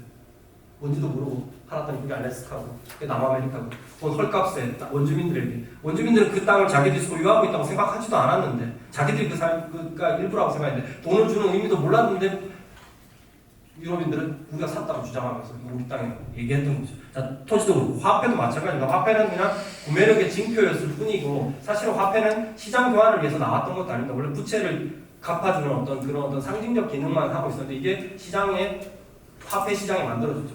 화폐 역시도 노동력과 토지처럼 시장에서 수익과 수요와 공급의 논리에서 결정되는 어떤 화폐 상품이 되었습니다. 자, 그런 식으로 노동, 토지, 화폐라고 하는 인류가 오래전부터 만들어 왔던 어떤 상품이 아닌 것들을 상품으로 거래하는 시장사회가 출현하게 됐습니다. 자, 그래서 이런 것들이 이제 경제 탈착근화고요. 자, 경제 탈착근화의 자세한 이야기는 좀 건너뛰겠습니다. 자, 근데 이게 도대체 종교와 무슨 관계가 있냐는 거예요. 자, 다시 처음에 베냐민이 했던 얘기로 돌아가겠습니다. 베냐민 여기까지 얘기 안 했습니다. 제가 지금 오늘 이제 아까 네시 프레이저가 자본주의가 이런 식으로의 어떤 비경제적 조건들에 의존해 있으면서도 자꾸 그 비경제적 조건들을 시장에 팽창하면서 뭐가 치운다고 했는데 폴란이식으로 얘기하면 사회에 착근되어 있었던 경제가 시장이 사회로부터 뿌리 뽑혀 나와서 탈착근되고 자율적인 영역이 되고 자기조정적인 스스로가 자기를 조절하고 조정하는 자율적인 영역이 됐는데 그걸로도 모자라 그것이 끊임없이 발전하고 팽창하는 과정에서 다른 영역들을 흡수해 나갔다. 그게 바로 낸시 프레이저의 얘기이기도 하고 폴라니의 경제에 의한 사회의 착근이라고 하는 관계가 역전된 거죠. 경제가 사회에 착근되어 있는 게 아니라 사회가 경제에 착근되는 그 이야기이기도 하고 근데 이게 다 종교랑 무슨 관련이 있느냐? 자, 무슨 관련인지만 얘기를 드리겠습니다. 종교가 했던 기능을 시장이 떠안게 됐다는 거예요. 시장이 그렇게 팽창하게 되면서 다른 사회적 영역들을 다 잠식하고 절대적이고 가장 큰 영역이 되면서 사회가 시장에 의존하고 사회가 시장에 다른 모든 사회적 관계들이 시장 관계에 의해서 규정되고 결정되는 이 역할은 사실 전통적으로 종교가 하던 역할 우리가 생각할 때 전통적으로 소위 말하는 세계 종교들이 했던 기능을 이제 시장이 대신하게 됐다는 거예요. 자, 동아시아에서는 유교, 또 불교, 서구 유럽에서는 가톨릭 같은 세계 종교가 있었습니다. 또 이슬람 같은 우리 큰 종교들 세계 종교라고 할 때 그 세계 종교들이 무슨 기능을 했냐면 왜 그걸 세계 종교라고 부르겠습니까? 유교 사회, 불교 사회, 이슬람 사회 그리고 가톨릭이 지배하는 사회에서 종교와 사회는 분리가 안 됐어요. 아시겠지만 종교는 주일날만 가서 하는 게 종교가 아니었어요. 유교인들에게 선비들에게 당신 종교가 유교입니까? 이렇게 물으면 그게 무슨 말인지 이해를 못할 거예요. 유교는 그들에게 종교가 아니에요. 지금 우리가 생각하는 사적 신념, 우리가 인구 센서스 조사할 때 종교 조사할 때 당신의 종교는 뭡니까? 1번 불교, 2번 천주교, 뭐 3번 기독교, 4번 유교 이렇게 고를 수 있는 항목이 아니에요. 다른 것들과 비교 가능한. 유교는 삶 그 자체죠. 삶의 양식 그 자체고 정치이자 문화이자 학문이고 세계관 그 자체였어요. 가톨릭도 그랬죠. 유럽에서 중세시대에 가톨릭 신자라는 개념이 없어요. 왜냐하면 태어나부터 죽을 때까지 가톨릭 성당 체제 하에, 가톨릭 체제 하에서 살아가기 때문에 그냥 다 가톨릭 신자예요. 유대교도 그랬고, 이슬람도 그랬고, 불교 세계에서도 그랬죠. 자, 그런 게 세계 종교입니다. 자, 그런 세계 종교에서 종교는 바로 오늘날 시장이 하는 것과 유사한 기능을 했어요. 그건 별도의 종교가 아니었어요. 자, 우리가 시장을 더 이상 이제 별도의 사회적 영역으로 여기지 않습니다. 우리는 경제와 시장을 그냥 사회 그 자체로 받아들여요. 그런 것처럼 과거의 종교가 사회 그 자체와 동일시되었던 거예요. 좀 어려운 말로 사회의 상징적 자기기술, 그러니까 사회를 반영하는 거울 같은 역할을 하는 게 종교였는데 오늘날 시장이 종교를 제치고 종교는 그냥 사회에 아까 지금 말씀드린 대로 사적 신념의 하나에 불과해졌고 그냥 선택 가능한 어떤 사적인 영역이 되었고 시장이 사적인 영역이 아니에요. 시장을 누가 사적이라고 생각합니까? 경제를 누가 사적인 걸로 생각합니까? 경제활동 안 하고 여기 올 수 있습니까? 여기 오는 동안 카드 안 찍고 온 분 있습니까? 여기 오는 동안 물건 안 사고 경제활동 단 한 순간도 안 하고 여기 올 수 있는 사람 아무도 없습니다. 우리 모두는 다 그런 의미에서 선택 가능한 어떤 영역이 아니라는 거예요. 우리 모두에게 주어져 있는 그냥 세계 그 자체예요. 공적 질서. 과거의 종교가 그랬다는 거예요. 유럽에서 종교는 선택 가능한 게 아니었고 동아시아에서 유교는 선택 가능한 게 아니에요. 선비로 태어나면 당연히 유학을 하는 거고 선비로 안 태어났어도 평민이 돼서도 삼강오류를 배워야 되고 명심보감을 읽고 유교적 세계관을 체득하고 살아야 돼요. 유대교가 그랬고 모든 세계 종교는 그렇게 작동했습니다. 그냥 세계 그 자체와 동일시되었던 거예요. 자, 세계를 반영하고 세계를 재현하는 자기 기술이었고 세계의 거울이었어요. 그건 자기들이 살아가는 세계를 상징하는 거울 같은 기능을 했는데 오늘날 종교를 제치고 시장이 과거의 종교가 했던 그 기능을 수행하고 있다는 겁니다. 그럼 종교는 뭐냐? 종교는 그냥 사적인 영역의 일부가 돼버린 거예요. 그냥 종교는 선택 가능한 종교하는 사람도 있는 사람도 있고 없는 사람도 있는 거예요. 근데 시장은 아까 베냐민이 말했던 대로 종교로서의 자본주의라고 한다면 자본주의는 선택이든 내가 선택할 수 있는 영역이 아니에요. 누가 자본주의를 선택합니까? 자본주의를 선택한다? 그럼 세계를 죽겠다는 거죠. 이 세계 바깥으로 떠나가겠다는 거죠. 누구도 그렇게 못 삽니다. 맨날 희화화되는 거 있잖아요. 왜? 나는 자연인이다. 시장 경제 바깥에 있는 건 줄 알고 갔더니 쿠팡 배달해서 뭐 사고 SNL 보시면 아시잖아요. 그 얘기가 뭘 상징하는 거예요? 시장 바깥에 있는 사람은 아무도 없다. 자연인이라는 건 없다라는 거예요.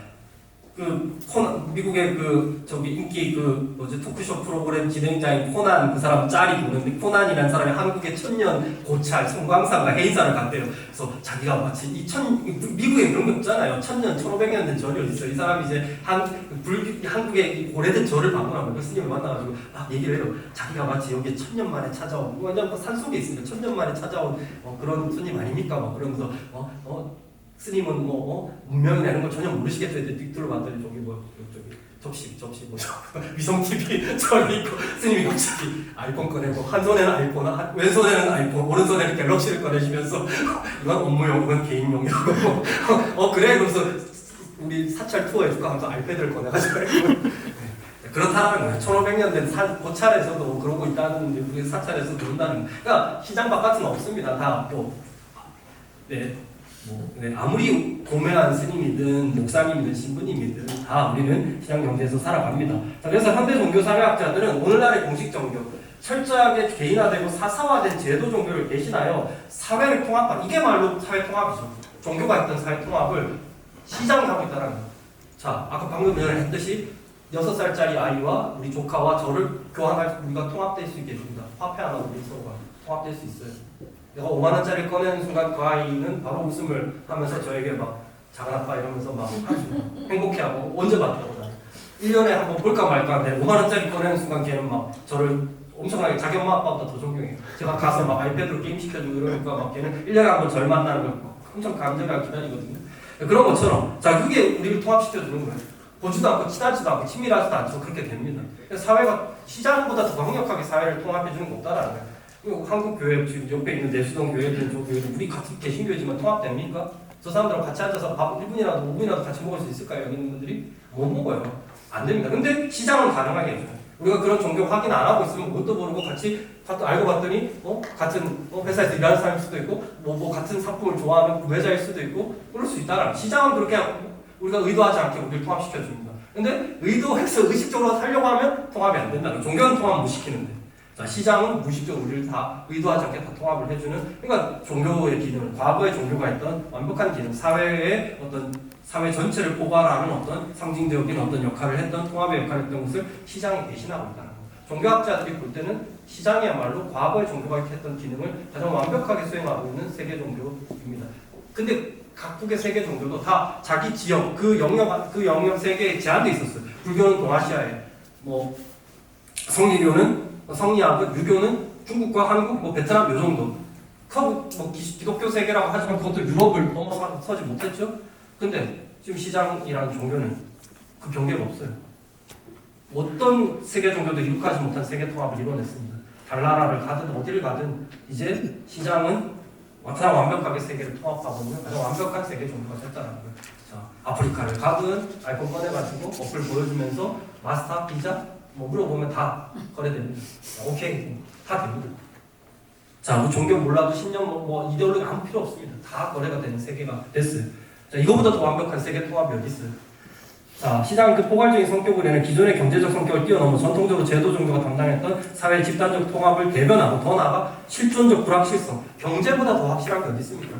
종교가 약속하지 못하는 하나님이든 사제든 예수님도 약속하지 못하는 모든 것들을 그 불확실함을 시장은 약속해 줍니다. 집사람, 곧 있으면 집값 오른다. 여기 집사람, 이 기업에 투자해라, 이 주식에 투자해라. 많은 청년들은 그 위에 투자합니다. 목사 말, 신학, 선생님 말, 교수님 말, 부모님 말, 귓등으로는 안 듣죠. 그러나 시장이 하는 얘기들은 다 믿습니다. 삼성전자 주식이 얼마나 오를까. 유튜브 들어가면 수도 없이 많은 수많은 금융 관련, 코인 관련 채널들에서 하는 이야기들 다 믿고 합니다, 실제로. 이거보다 더 확실하게 실존적 불확실성을 관리해주는 게 어딨어요? 종교는 믿을 게 못 돼요. 아무도 안 믿어요. 목사들이 하는 얘기 아무도 안 믿습니다. 목사가 무슨 세계를 예측하고 세계의 미래에 대해서 무슨 얘기를 할 수 있어요? 신학자는 아무도 그런 얘기 못 합니다. 유튜브들을 하고 있어요, 유튜브들. 금융에 대해서, 경제에 대해서 다 얘기합니다. 삼성전자 주식 사라고 시작해서. 자, 그런 얘기를 할 수 있는 실존적 불확실성을 관리하는데 시장보다 더 확실한 건 없습니다. 시장이 최고예요. 시장의 법칙을 따라가는 게 최고입니다. 이제 아무도 세계의 흐름을 예측하면서 미래를 내다보면서 하나님의 말씀을 따라 그런 거 없습니다. 그렇게 안 된다는 거죠. 자, 과거든 현재든 기독교나 이슬람 같은 그 어떤 세계 종교에서도 실제로 달성한 적이 없는 사회통합이 화폐와 시장을 통해 마침내 실현되었습니다. 아주 진지하게 얘기하고 있는 것들입니다. 자, 이런 이야기를 통해서 중요한 건, 자, 이렇게 되면, 자, 그러면 세계가 그냥 그냥 손 놓고 다 가만히 있느냐? 그렇게 되니까 우리 다 시장을 그렇지 않다는 거예요. 자, 자본주의 위기의 근원은 바로 이런 경제적 영역과 비경제적 영역들을 원래는 분리했는데 자기가 증식하게 해서 그러니까 모든 걸 다 경제화하면 안 되었기 때문에. 왜냐하면 경제 바깥에 둬야 가족 영역, 돌봄 영역을, 재생산 영역을 생산 영역 바깥에 둬야 마음대로 무상 착취할 수 있었던 거예요. 왜 서구 페미니즘에서 여성에게 돌봄 노동에 대한 임금을 지급하라는 운동이 일어났겠습니까? 기업들에게 임금을 요구했었어요.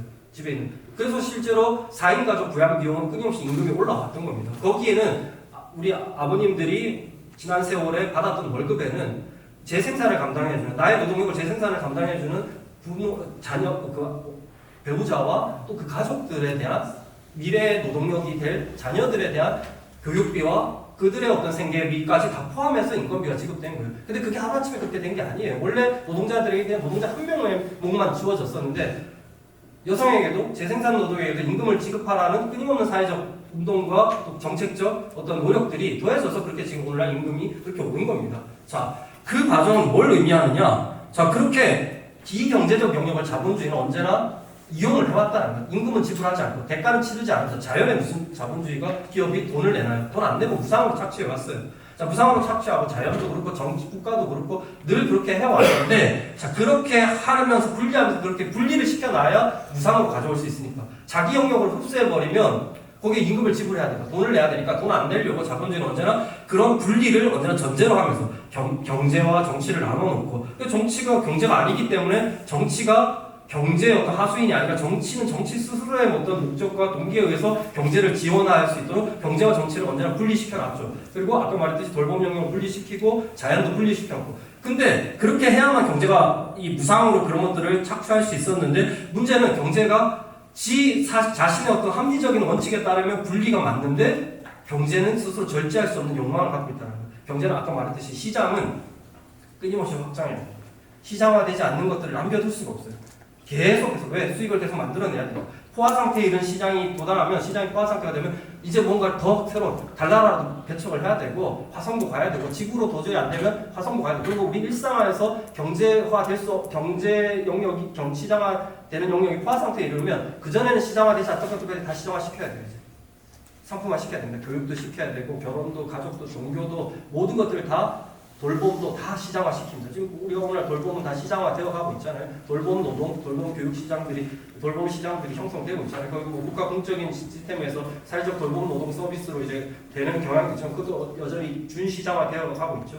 자, 그런 식으로 이 절제할 수 없는 본인의 어떤 합리적 원칙은 자본에게 시장의 경제의 합리적 원칙은 경제와 비경제적인 것들을 나눠야 되고 분리시켜야만 되는데 그것을 끊임없이 착취하려는 그 성향이 또는 경제가 자신의 몸집을 불려가려는 그 절제할 수 없는 충동이 비경제적 영역들 자신의 존재 조건이 되는 분리가 되어 있어야만 자신의 존재를 지탱해 줄 수 있는 그 비경제적 영역들을 경제가 잡아먹고 있다는 겁니다. 그러면서 경계투쟁이 벌어지는 거예요. 그 영역에 있는 것들이 그냥 가만히 있겠어요? 자, 모든 것들이 다 시장화되면 종교도 시장화되고 교육도 시장화되고 예술도 시장의 논리가 되고 정치, 군대 모든 것들이 다 시장화되면 그 영역들은 그냥 가만히 있나요? 손 발고 그냥 좋아요 하면서 그렇게 되나요? 그렇지 않다라는 겁니다. 저항하게 되죠. 왜냐하면 그런 영역들은 그 고유한 삶의 문법과 규칙들과 규범들을 갖고 있기 때문에 원래 거기만의 논리가 있죠.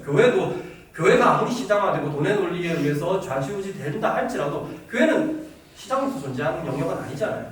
교회가 거래하고 공유하는 것은 구원이라는 종교적 가치, 우리의 신앙이라고 하는 공동체, 아무리 자본주의 사회에서 불평등이 만연하고 우리가 직업과 뭐 어떤 자본주의적 불평등을 우리가 현실로 받아들일지라도 교회에서 그 불평등을 노골적으로 전면화하면서 그런 아무리 보수교회라도 그러진 않아요. 아시겠지만 아무리 그래도 교회 안에 극단적 불평등이 명시적이게 노골적으로 드러나는 걸 어떤 교회도 용인할 수는 없습니다. 그걸 권장하지도 않고 그렇게 하면 그 종교로서의 자립성을 잃어버려요. 종교가 아니게 되니까. 규범성이 무너집니다. 고유한 규범과 문법들을 갖고 있기 때문에 저항하게 돼 있습니다. 경제가 그렇게 침범해 들어오는 거죠. 모든 것이 시장화되고 경제화되는 것에서 경계를, 그러니까 소위 말하는 선 넘지 말라는 거. 너 선 넘지 마. 여기까지 들어오려고 하지 마. 이 모든 것들을 다 경제 논리로 침윤되게 하지 마. 침범하지 말라는, 선 넘지 말라는 투쟁이라는 겁니다. 그걸 낸시 프레이즈는 경계투쟁이라고 합니다. 오늘날 전 세계에서 벌어지는 건 사실상 경계투쟁이라고 합니다. 시장이 팽창하면서 시장이 다른 영역들을 침범하니까 그 영역들이 그 자기들의 어떤 문법과 규범들을 지키기 위해서 저항하기 시작한다는 거예요. 충돌하는 거죠. 그래서 경계투쟁이 벌어져요. 경계선에서 투쟁이 벌어져요. 시장의 경계를 더 넓힐 것인가 아니면 자기 경계선을 지킬 것인가라고 하는 투쟁이 벌어진다. 그걸 경계투쟁이라고 부릅니다. 자, 이것을 이제 낸시 프레이즈는 자기 나름의 자본주의 이해를 토대로 자본주의의 모순도 설명하고 동시에 자본주의에서 일어나고 있는 많은 투쟁들을 바로 자기가 생각하는 자본주의 사회론에 입각해서 설명을 하고 있습니다. 실제로 많은 경계투쟁들이 현실의 영역에서 일어납니다. 뭐 쉽게 말해서 민영화, 사익화, 사유화, 시장화되는 것들에 대한 저항들이 있죠. 우리 사회에. 노동부터 시작해서 모든 것들이 이윤 논리에 의해서 재편될 때 다 비정규직화하고 노동 유연화하고 다 그렇게 될 때 우리가 저항하는 거잖아요. 공공주택부터 시작해서 교육 이런 것들을 다 시장 논리로 재편하게 되면 국가는 왜 존재해요? 그러면 사회는 왜 존재하고 종교도 존재할 이유가 없죠.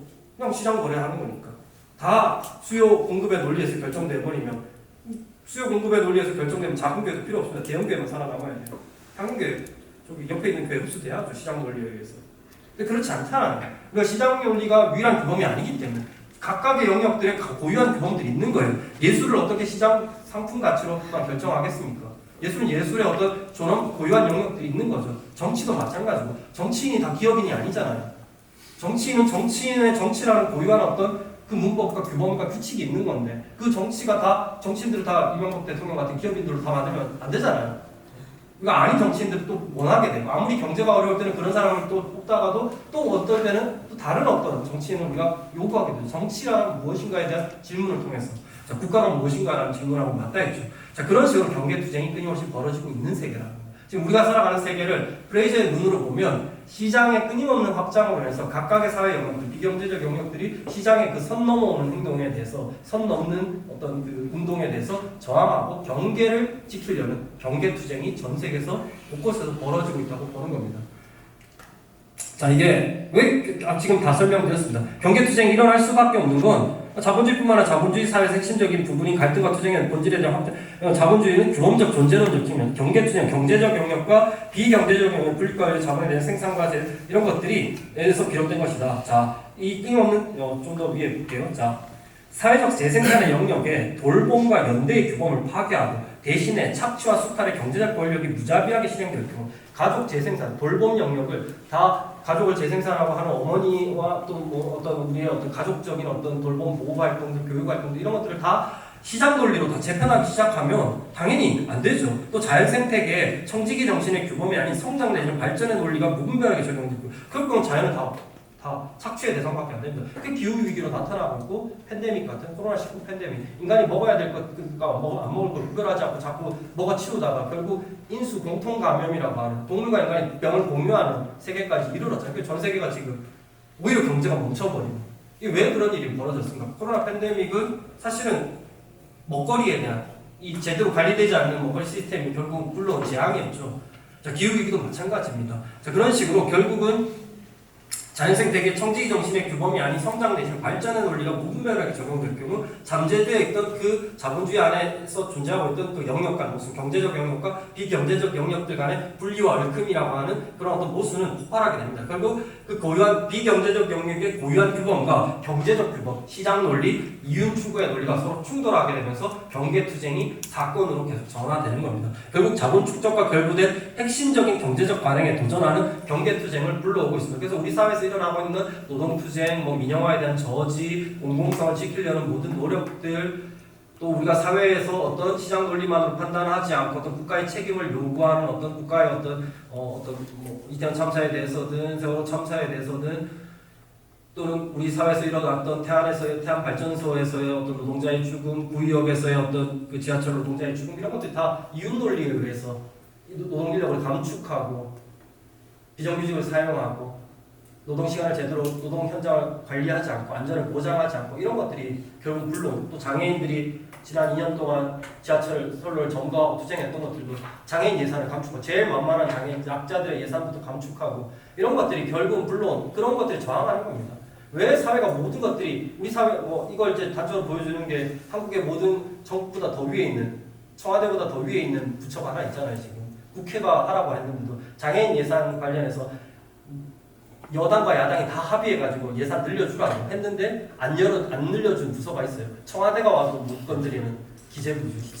예, 박근혜 정부 때 탄생한 원래는 이게 두 개로 나눠 있었잖아요. 기획재정부, 재경부였는데 이걸 합쳐버리고 있어요.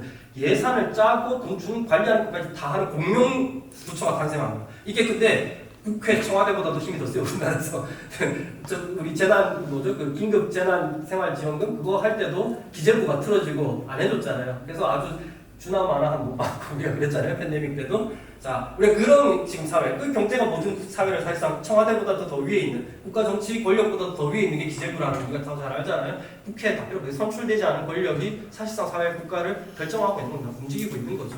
자, 그런 것들에 대해서 우리가 끊임없이 저항하는 일들이 벌어지고 있다는 겁니다. 자, 그래서 경계투쟁은 중요합니다. 자, 이때까지 왜 이런 얘기를 했느냐? 자, 이제 결론을 짓겠습니다. 제가 너무 많이 해서 너무 죄송한데요. 지금 몇 분 했나요? 한 5분 안에 끝낼게요. 자, 저는 이제 민중신학을 하는 사람입니다. 제 눈에는 오늘날 일어나고 있는 민중투쟁들이 민중신학이 말해왔던 민중사건의 하나로 전유할 수 있다고 생각합니다. 민중사건은 고정되어 있는 형태가 아닙니다. 그러니까 민중이 등장하는 모든 사건들이 있는데 그렇게 민중사건인데 민중신학자의 관점에서는 오늘날 일어나고 있는 이 많은 경계투쟁들도 민중사건의 하나로 저는 볼 수 있다고 생각합니다. 과거에도 마찬가지였습니다. 전태일의 투쟁 또 나아가서 광주 대단지 사건, 민중신학이 민중사건으로 인식했던 많은 사건들은 지금의 관점에서 보면 그때는 이제 경제보다는 국가, 경제의 역할을 대신했던 발전국가, 독재 권력이 사회의 모든 영역을 잠식했잖아요. 지배했잖아요.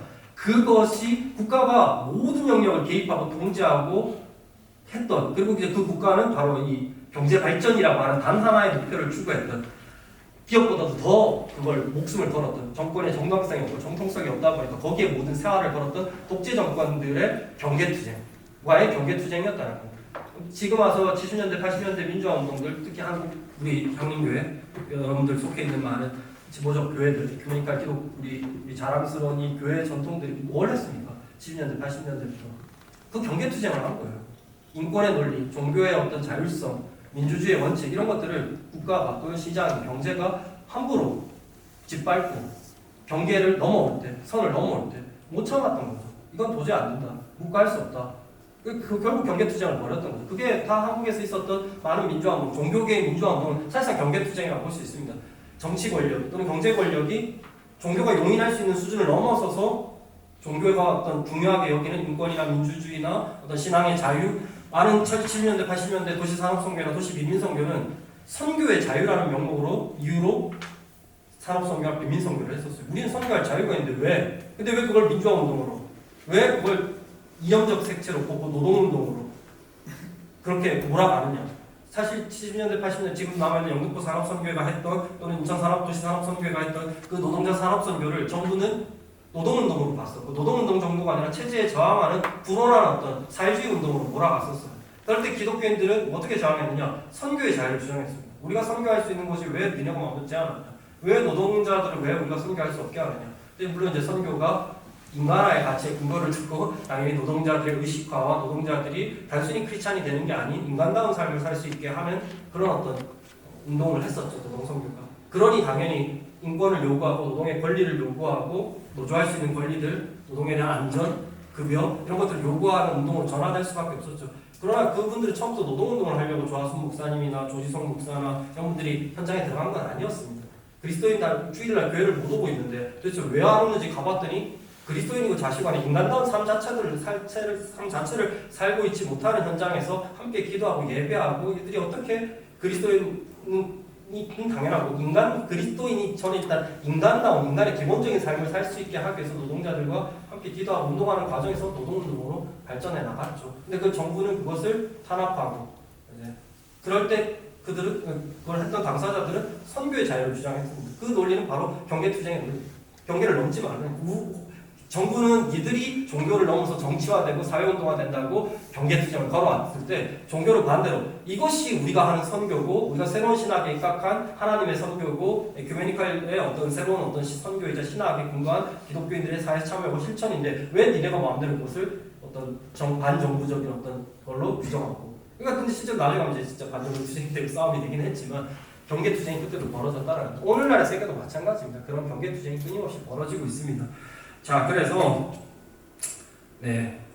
아까 다 얘기했던 것들입니다. 자, 왜 뒤로 가냐? 뒤로 가고 있어요. 자, 민중신학은 바로 민중신학에 대해서 뭐 많이 들어보셨겠지만 저는 민중신학에 대해서 안병무 선생이 가장 정확하게 저 민중신학 이야기라는 책에서 정의를 내리고 있어요. 서문에. 민중신학이란 민중사건을 신학적으로 규명하는 작업이다. 그러니까 민중사건이 뭔지를 알아야 민중신학을 이해할 수 있습니다. 민중사건이 뭐냐? 여러 방식으로 설명할 수 있지만 저는 지금까지 설명한 것처럼 경계투쟁의 형태로 물론 모든 민중사건은 경계투쟁만 있는 건 아닐 겁니다. 다른 의미들도 있겠지만 제가 지금 우리 강의의 맥락에서 자본교대 기독교라는 맥락에서 보면 제가 얘기할 때 민중사건은 경계투쟁으로 형태로 일어나는 사건이라고 볼 수 있습니다. 자, 민중신학은 민중을 객체로 하는 학문이 아니라 민중이 주체가 되어 일으키는 민중사건에 대한 체험을 언어한다. 민중사건을 신학한다. 근데 안병무 선생이 왜 신학자냐면 우리 시대에 일어나고 있는 그 모든 민중사건은 다 예수사건의 반복으로 봅니다. 예수님이 갈릴레아 오클로스들과 함께 일으켰던 예수사건, 예수운동이 역사 속에서 계속해서 반복된다. 근데 그게 한국에 와서 1970년대 전쟁사건이 됐고 80년에 광주 민주항쟁이 됐고 이런 식으로 끊임없이 역사 속에 민중사건들로 예수사건이 반복된다. 그 이야기 속에는 예수님이 부활했는데 예수의 부활 현존은 민중사건 속에 예수가 계속 함께 현존하고 있다. 그런 식으로 이제 안병무는 민중사건을 자기 나름대로 신학한 겁니다. 안병무에게 민중사건을 신학한다. 한국에서 일어나고 있는 그 민중사건을 신학한다는 건 저 사건을 예수사건의 반복으로 봤다는 거예요. 그게 안병무가 민중사건을 신학하는 방식이었습니다. 많은 신학자들의 많은 보수 기독교인들에게는 이제 이것은 받아들일 수 없었겠죠. 자, 자, 좀 건너뛰고. 자, 그런데 중요한 건 이 근데 왜 안병문은 민중사건이라는 이 말을 썼느냐? 왜 길게 이렇게 썼느냐? 안병문은 민중은 사건을 통해서만 경험되고 사건을 통해서만 확인되고 또한 민중은 사건을 통해서만 출현된다. 또한 사건이 또한 민중을 만들어낸다. 이런 민중과 사건을 동일시합니다. 그 민중은 고정되어 있는 어떤 계급적, 사회적 실체가 아니라 사건을 통해서만 사회를 바꾸고 사회에 변혁하고 지금 경계투쟁처럼 어떤 그 권력에 저항하는 그런 사건적 투쟁, 운동 이런 것들을 통해서만 자기 존재를 드러내는 어떤 실체가 바로 민중이라고 봤기 때문에 그래서 민중과 사건은 안병무에게 동의어나 마찬가지예요. 민중 없이는 사건을 설명할 수 없고 그게 사건이냐 아니냐는 걸 규정하는 건 그 사건을 통해서 민중이 출현하느냐 아니냐 역사의 어떤 주체인 민중이 잠재되었던 숨어있던 그 민중이 자신의 모습을 드러내는 형태로 나타나는 사건이냐 아니냐는 건 거기에 민중이 드러나느냐 아니냐로 사건을 규정할 수 있었고 동시에 민중이 뭐냐 사회학자들은 뭐 계급적인 어떤 분석을 통해서 프롤레타리아트가 민중이야 뭐 농민이 민중이야 산업노동자가 민중이야 또는 뭐 인구 소득 조사해가지고 사위 뭐 몇 프로가 민중이야 안병문은 그런 식의 어떤 사회학적 조사로 민중을 얘기한 게 아니라 민중은 87년 6월 항쟁처럼 80년 5월 또는 전태일 사건처럼 사건을 통해서 세계에 저항하는 사건을 통해서 자신의 존재를 드러내는 그것이 민중이라고 얘기를 하는 겁니다. 그래서 민중과 사건은 안병무에게 분리 불가능하고 민중이고 사건이라는 게 안병무의 민중사건론의 핵심입니다. 근데 더 중요한 건 안병무는 이 사건의 개념 속에 예수님도 집어넣고 하나님도 집어넣었어요. 안병무는 예수도 사건이고 하나님도 사건이었어요. 안병무는 사건을 통해서만 예수님도 만날 수 있고 하나님도 만날 수 있다고 봤다라는 게 핵심입니다. 자, 민중신학을 어떻게 하게 됐느냐? 아주 감동적인 구절을 한번 읽어보겠습니다. 신학하는 일부 사람들이 군사 정권을 통해서 구조악에 대한 인식에 도달했다. 정치적인 측면에서는 대체로 자유주의자들이었어요. 전혀 사회주의자들이나 이런 사람들이 아니었어요. 진보적인 사람들이 아니었습니다. 그냥 4.19 이전으로 돌아가자, 5.16 이전으로 돌아가자 정도의 생각을 가진 소박한 정치적 자유주의자들이었어요. 독재가 너무 싫었던 사람들입니다.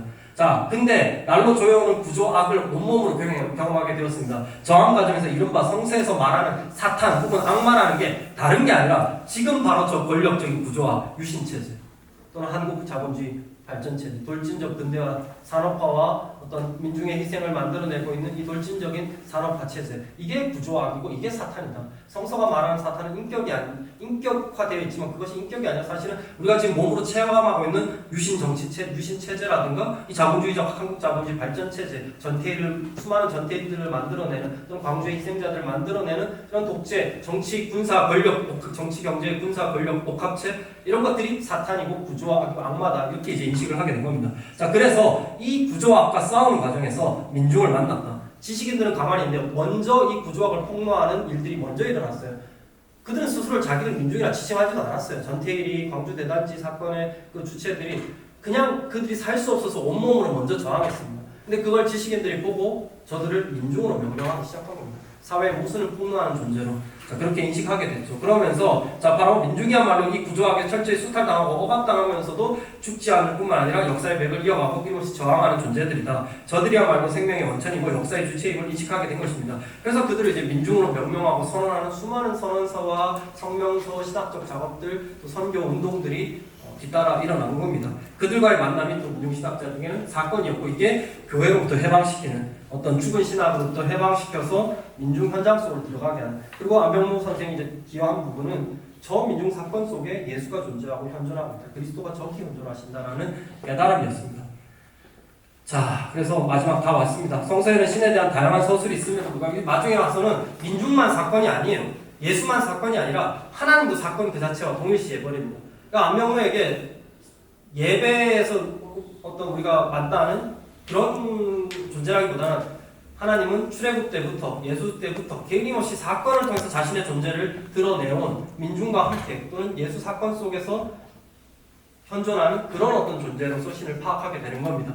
그래서 사람의 삶 속에서 사건 속에서 신음하고 절규하는 경우 그 절규의 피안에서 응답자, 저 너머에서 응답자, 해결자로 존재하는 게 신이 아니라 절규 속에 같이 있는, 같이 함께하고 있는 사람. 그 절규의 현장 그 자체가 신의 현장이라는 겁니다. 그러니까 성서의 하나님은 답의 어떤 해답이나 문제의 해결이 아니라 갈등과 모순 그 자체고 우리 삶 속에 갈등과 모순을 우리와 함께 얽혀서 같이 사건 속에서 우리와 함께 사건을 일으키고 사건을 경험하고 있는 존재라는 게 안병무의 신에 대한 입장이었습니다.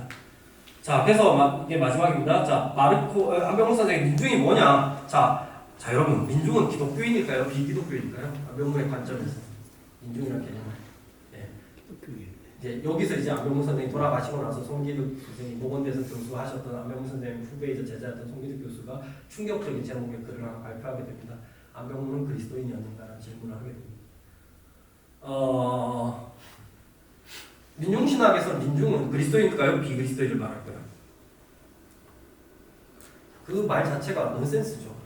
민중은 기독교, 비기독교를 돌파하기 위해서 나온 개념이기 때문에 민중이라는 개념 속에는 기독교인이냐 아니냐는 그 가리는 것 자체가 무의미해집니다. 자, 근데 민중을 주체로 삼고 신학의 대상으로 삼는 신학은 그러면 도대체 기독교 신학인가요? 비기독교 신학인가요?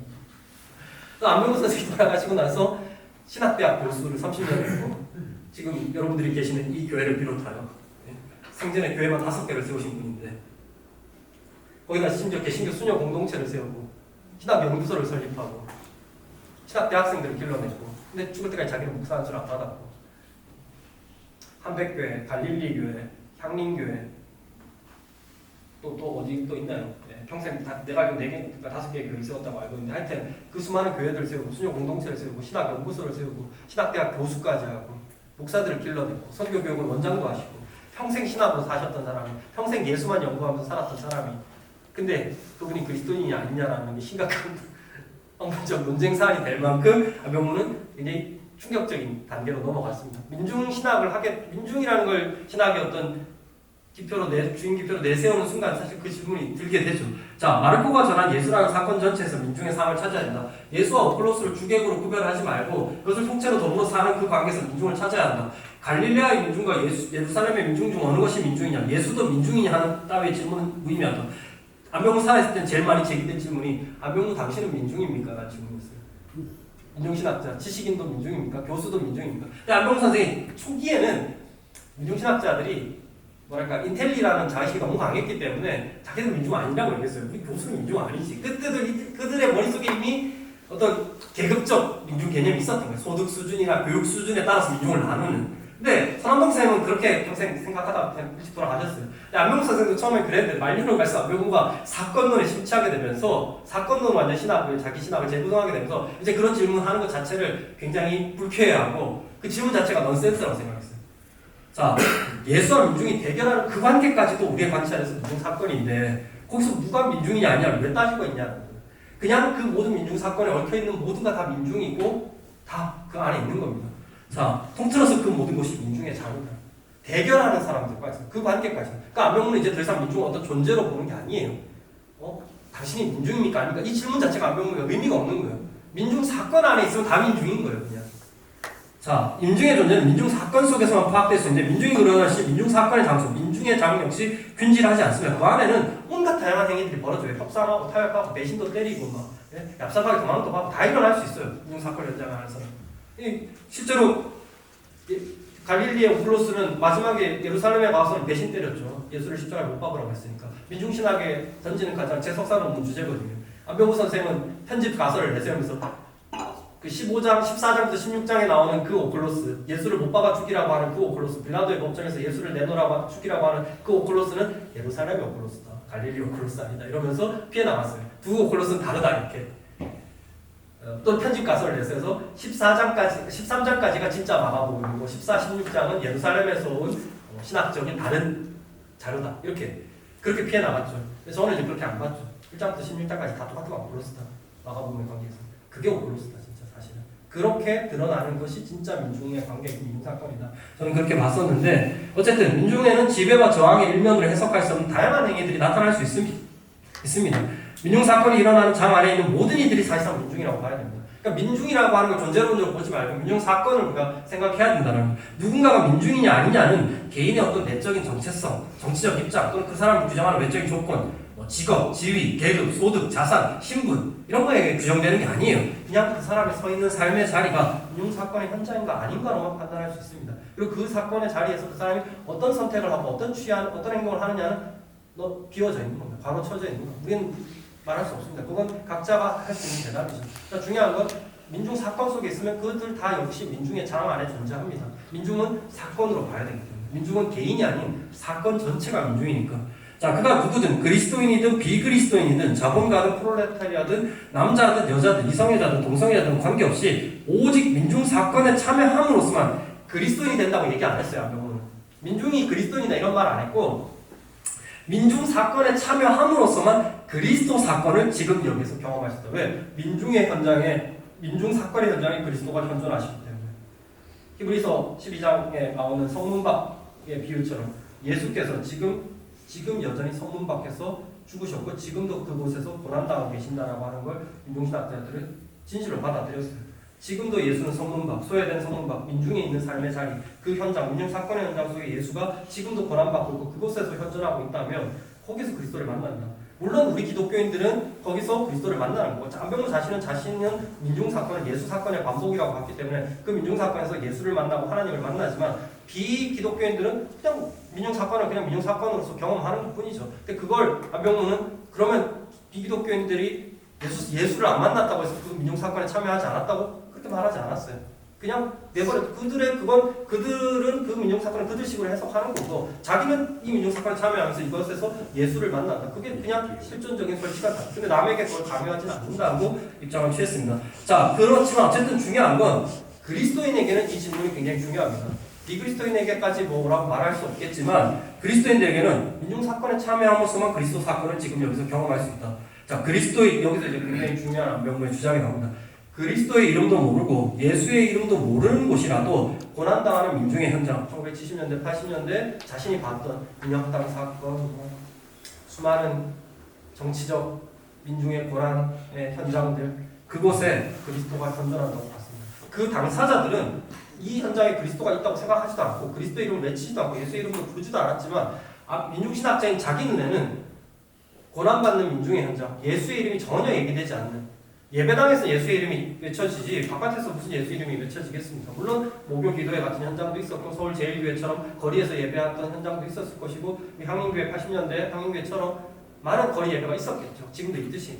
그렇지만 중요한 거 안병무 하고 싶어 하는 얘기는 그것이 십자가도 세워져 있지 않고 성찬도 시행되지 않는 제도교회가 아닌 그곳에 예수의 이름이 전혀 외쳐지지 않고 예수를 의식하지도 않는 사람들이 그러나 민중사건이 일어나고 있는 그 현장이 자기가 볼 때는 그곳에 그리스도가 있다고 얘기했어요. 그 얘기는 마태복음 25장의 비유처럼 예수 이름을 입만 열었다면 예수 이름을 외치는 그 현장에 예수가 있지 않고 오히려 예수 이름을 부르지 않음에도 불구하고 소자에게 민중신학적 관점에서 민중을 환대하고 민중사건에 참여한 그 삶의 현장에 예수가 그 작은 자의 모습으로 소자의 모습으로 예수가 현존하고 있다는 걸 서남동이나 안병무는 그렇게 성서를 해석하면서 이런 주장을 하게 된 겁니다.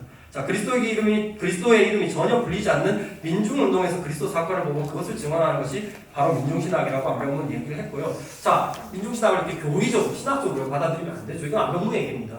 자, 안병무가 근데 이거를 70년대, 80년대 자신이 봤던 그 민중 현장을 무슨 성화시키고 딱 성서처럼 딱 고정시켜서 이거에 여기서 끝났어. 계시가 무슨 완성된 것처럼 70년대, 80년대 민중사건은 민중사건 끝났어. 이렇게 생각하지 않았을 거 아닙니까? 민중사건은 계속 반복되는 거니까. 예수사건부터 지금 2000년이 지난 오늘날까지도 민중사건들이 반복되고 있다는 게 안병무의 관점이면 안병무가 죽고 나서 살아가고 있는 우리에게도 이후에도 계속 일어나고 있는 이 민중사건들 속에서 우리도 역시 그리스도 사건을 봐야 한다는 거예요.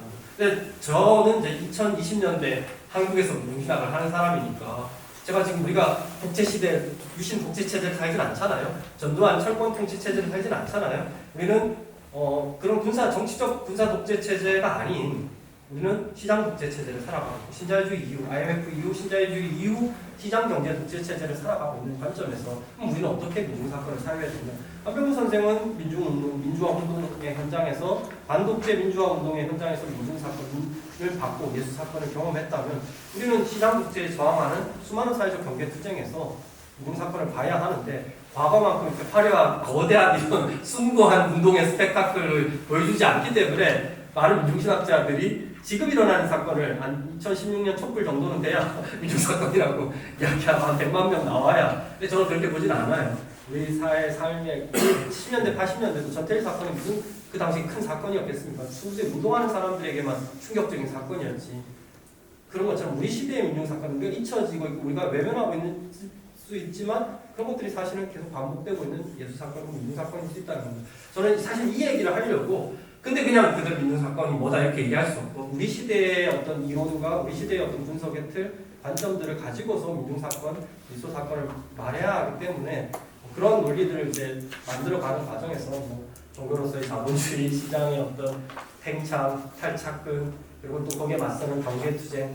저는 이제 경계투쟁의 형태로 오늘날 민중사건을 사유하고 이야기해 볼 수 있을 것이다 라는 게 제 이야기의 요점이 좀 길어서 죄송합니다. 감사합니다. 여기까지 하겠습니다. 추가하는 것으로 정리하도록 하겠습니다.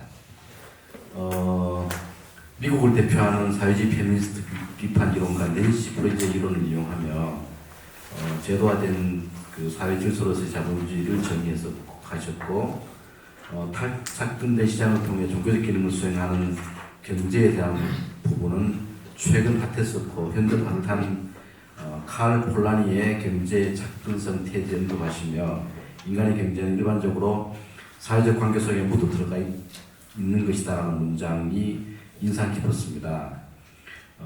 폴라니의 거대한 저만 이 책을 꼭 읽어보고 싶은 그런 마음이 들었나 봅니다. 탈착근된 경제의 종교적 기능에서는 독일 경제사회학자이자 종교사회학자인 크리스토프 도이치만의 이론을 빌려 시장의 탈착근화는 공간적 차원뿐만 아니라 사회적, 물질적, 시간적 차원, 즉 인간 존재의 모든 차원을 포괄한다고 언급하셨고 위 네 가지 전면적인 경제의 탈착근화 과정이 종교와 무슨 관계가 있는지 잘 이야기해 주신 것 같습니다. 영역 간 모순과 투쟁 부분에서는 다시 프레이저 이론들을 언급하며 경계투쟁을 불러오는 자본주의 위기의 근원인 경제적 영역과 비경제적 영역 간의 모순을 이야기하신 것으로 보이고요. 경계투쟁이 생산시점에서만 협소하게 규정된 계급투쟁뿐만 아니라 생태계, 사회적 재생산, 정치 권력, 수탈을 둘러싼 광범위한 사회적 투쟁으로 발현될 수밖에 없다고 언급하신 내용이 현재 한국 사회에서 윤석열 정권에 맞선 각 분야 세력별 투쟁을 떠올리게 했습니다. 마지막으로 경계투쟁을 민중사건으로 전유하기 위해서는 프레이저가 제시한 경계투쟁을 민중신학적 관점에서 민중사건의 한 국면으로 해석하여 하며 민중을 사건이라 주장했던 안병무 선생님, 민중신학의 성적 증거, 그러니까 민중이 서 있는 삶의 자리가 민중사건의 현장, 고난당하는 민중의 현장에 그리스도가 현존한다는 등의 내용에 대해 숙고해보는 계기를 만들어주셨습니다.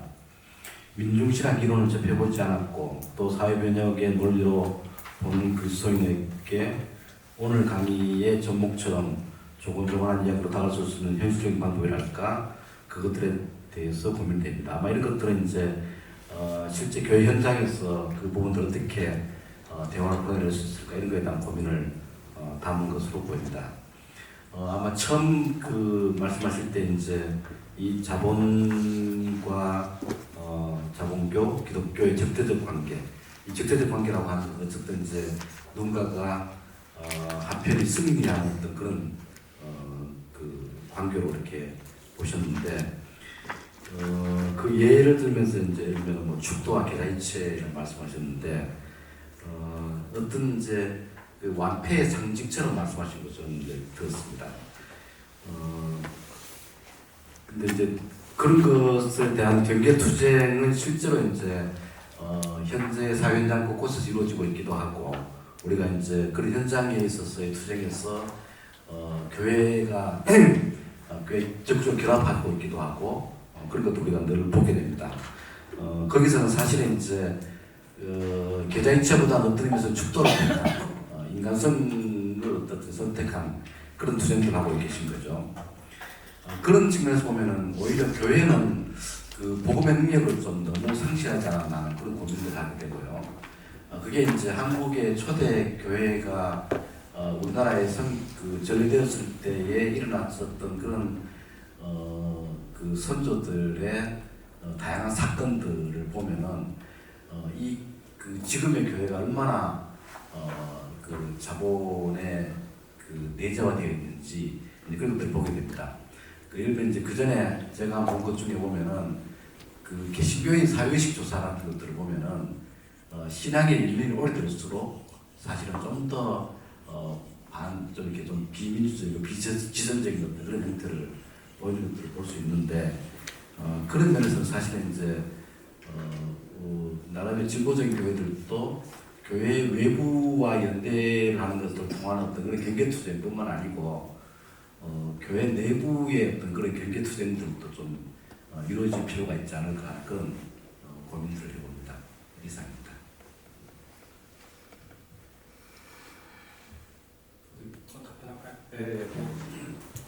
네, 전적으로 동의합니다. 제가 좀 약간 학생들한테 하는 얘기로 이제 종교 일반에 대한 이야기로 약간 좀 신기하게 얘기하려고 얘기한 거였고요.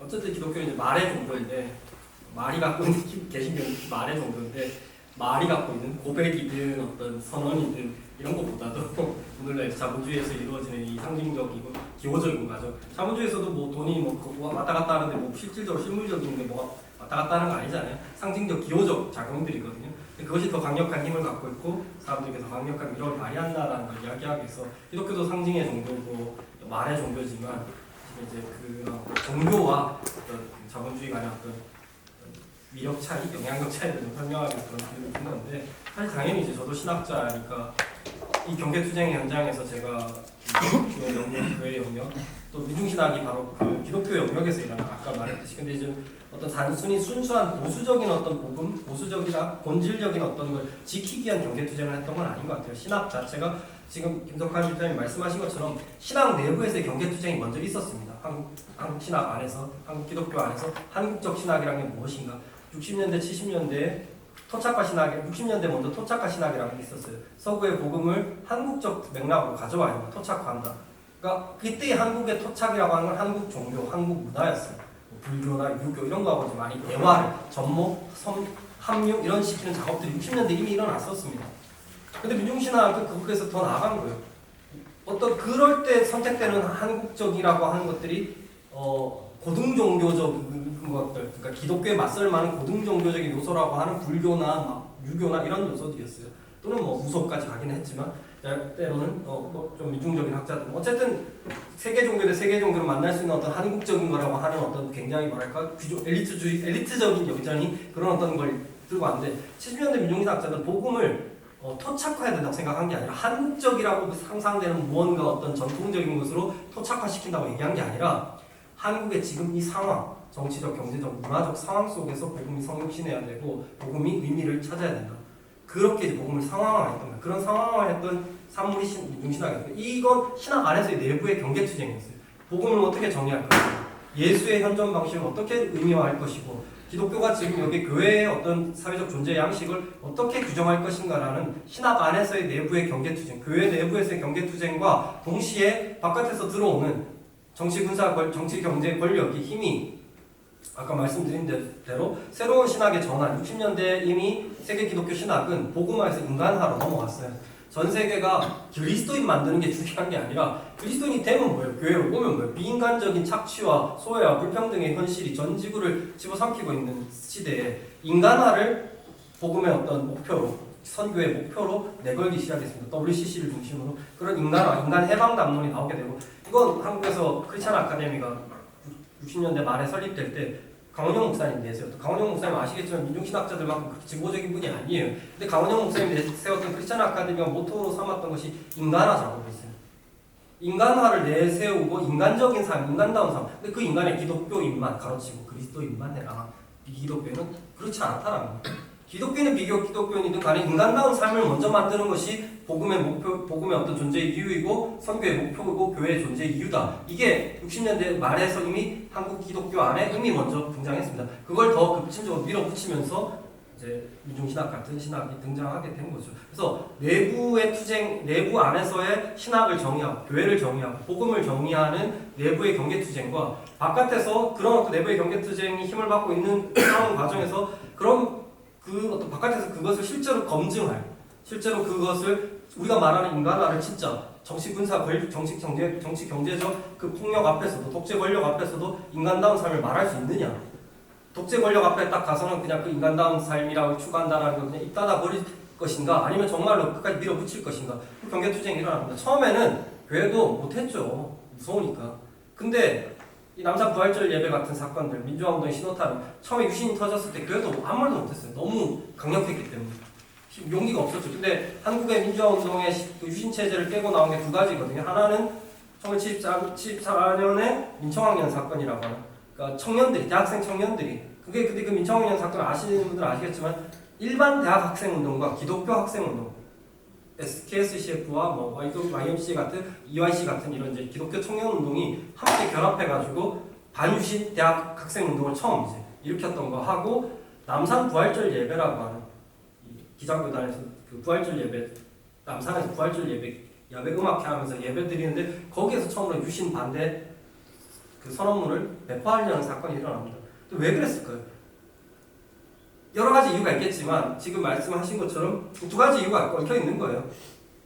참을 수 없는 모욕감, 기독교인으로서, 그리스도인으로서 우리가 이 말도 안 되는 유신 체제, 이 유신 체제 뭐 겪어보신 선생님처럼 뭐 책으로밖에 못 봤지만 겪어보신 선생님들 계시겠지만 그 하나하나의 조항들이 얼마나 말도 안 됩니까? 말도 안 되는 폭압적인 그 조항들 참을 수 없었던, 그건 종교적인 이유에서 신앙인으로서, 인간으로서 참을 수 없었던 그것들이 있는 거죠. 그래서 지금 말씀하신 대로 교회 내부에서의 경계투쟁과 교회 바깥에서 밀려오는 힘들과의 경계투쟁은 사실 분리할 수 없이 같이 일어났습니다. 한국교회 안에서.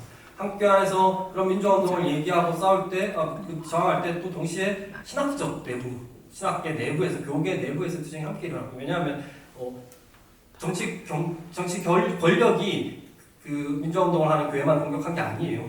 같은 교회들이 교회를 공격했으니까 같이 싸우는 거죠. 그래서 신학화 작업이 왜 일어날까? 한국은 굉장히 독특하게도 아주 빠른 시기에 이 민주화운동과 민중운동에 참여하는 그리스도인들을 정당화하는 신학 담론이 아주 빠른 시기에 나왔습니다. 왜 그랬을 수밖에 없었을까요?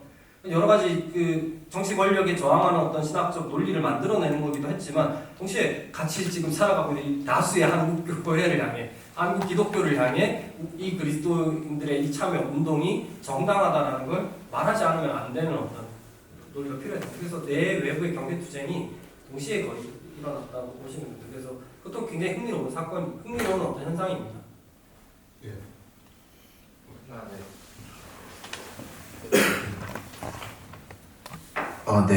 제가 준비한 토론문은 제 글로 준비되어 있기 때문에 두 번째 장에서 밑에서 세 번째 문단부터 좀 읽어보겠습니다. 이게 이제 위에는 논문을 정리한 거고요. 제 나름대로 방식으로 논문을 정리한 것이기 때문에 제가 이 논문에 의의라고 생각되는 부분들 그리고 저의 좀 질문들을 좀 담아보았습니다.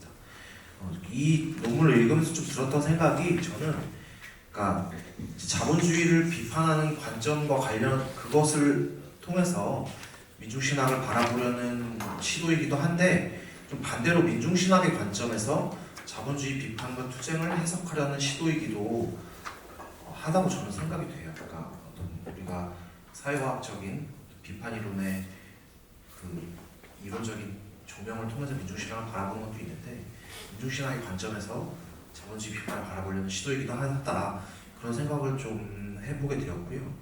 첫 번째로는 자본주의를 사실 경제가 아니라 총체화된 사회 질서라고 명명하는 것을 통해서 어떤 다양한 경계투쟁들이라는 복수의 관점에서 좀 바라볼 수 있도록 도와주고요. 글로벌 시장 경제의 확대로 인해서 우리가 이제 인간으로서 또 인간 사회로서 윤리적으로 고유한 사회적 가치들을 갖고 있는데, 그것이 이제 전도된 형식으로 경제라는 그 토대에 재착근되었다는 이 논제가 우리가 자본주의를 비판한다는 것, 그리고 그래서 자본주의를 어떻게 비판하고 어떤 사회로 나아갈 건지, 그런 것들에 대해서 좀 그런 것들을 방향을 알려주는 그런 논문이라고 생각이 되고요. 세 번째로는 이제 종교에 적용이 되었을 때, 제가 이제 개신교인이니까 개신교에 적용되었을 때 이제 글로벌 시장 경제가 수행하는 종교적 기능들, 혹은 이제 그것들을 이제 선전하는 복음 전파에 그렇게 부를 수 있다면, 그런 영역들이 오히려 역설적으로 좀 자본주의적 정신으로 완전히 환원될 수 없는 고유한 신학적인 가치들, 우리가 얘기하면 좀 복음적 가치들을 역설적으로 알게 해주는 측면이 있는 것 같아요. 그래서 완전히 자본주의적 체제로 포용될 수 없는 것들이 뭐고 종교에서, 기독교에서, 개신교에서 그런 것들을 알려주는 것 같고요. 또 신학의 민중 담론을 특정한 사회적 위치, 뭐 계급이라든지 어떤 존재가 품고 있는 내재적인 속성의 문제가 아니라 민중 사건의 장애에 참여하는 존재들, 그리고 민중 사건을 자본주의가 발생시키는 경계투쟁과 연관지어서 독해될 때 오늘날 민중 사건이 일어나고 있는 구체적 장소들을 우리가 특정할 수 있는 좀 장소를 부여할 수 있다, 해석할 수 있다, 그런 의의가 있는 논문이라고 저는 생각이 되었습니다. 그래서 저는 이제 좀 뭐 토론도 하고 이런 생각으로 두 가지 질문을 드리고자 합니다. 첫 번째로는 이제 제가 이제 그 대학원생이에요. 박사과정을 공부하고 있는 대학원생인데 또 조직신학 전공하다 보니까 사건으로서의 신개념, 저한테는 이제 하나님 문제 이게 굉장히 중요하거든요. 그래서 이 안병무 선생님이 제시하는 이 사건으로서의 신 개념이 굉장히 좀 급진적으로 좀 다가왔고, 오히려 제가 읽어왔던 민중신학 책들에서 민중 개념에 비해서 이 사건으로서의 신 개념이 그렇게 많이 조명되지 못했다라는 생각을 해보게 됩니다. 그래서 이제 전통적인 하나님 이해와는 분명히 다 다른 개념인데 사건의 신, 그것이 어떤 그런 더 본인이 생각하는 어떤 장점이 있다면 그것이 무엇인지 좀 궁금하고요. 또 자본주의 비판이라는 측면에서 민중신학이 뭐 해방신학과 이렇게 비슷한 영역으로 많이 거론이 되는 것 같아요. 여러 차이점에 불구하고. 근데 이제 그 두 가지의 어떤 차이점에 대해서 간명하게 좀 설명해 주시면 저한테 그리고 여러분들에게 좀 많이 도움이 될 것 같아서 두 가지 질문을 좀 적어봤습니다.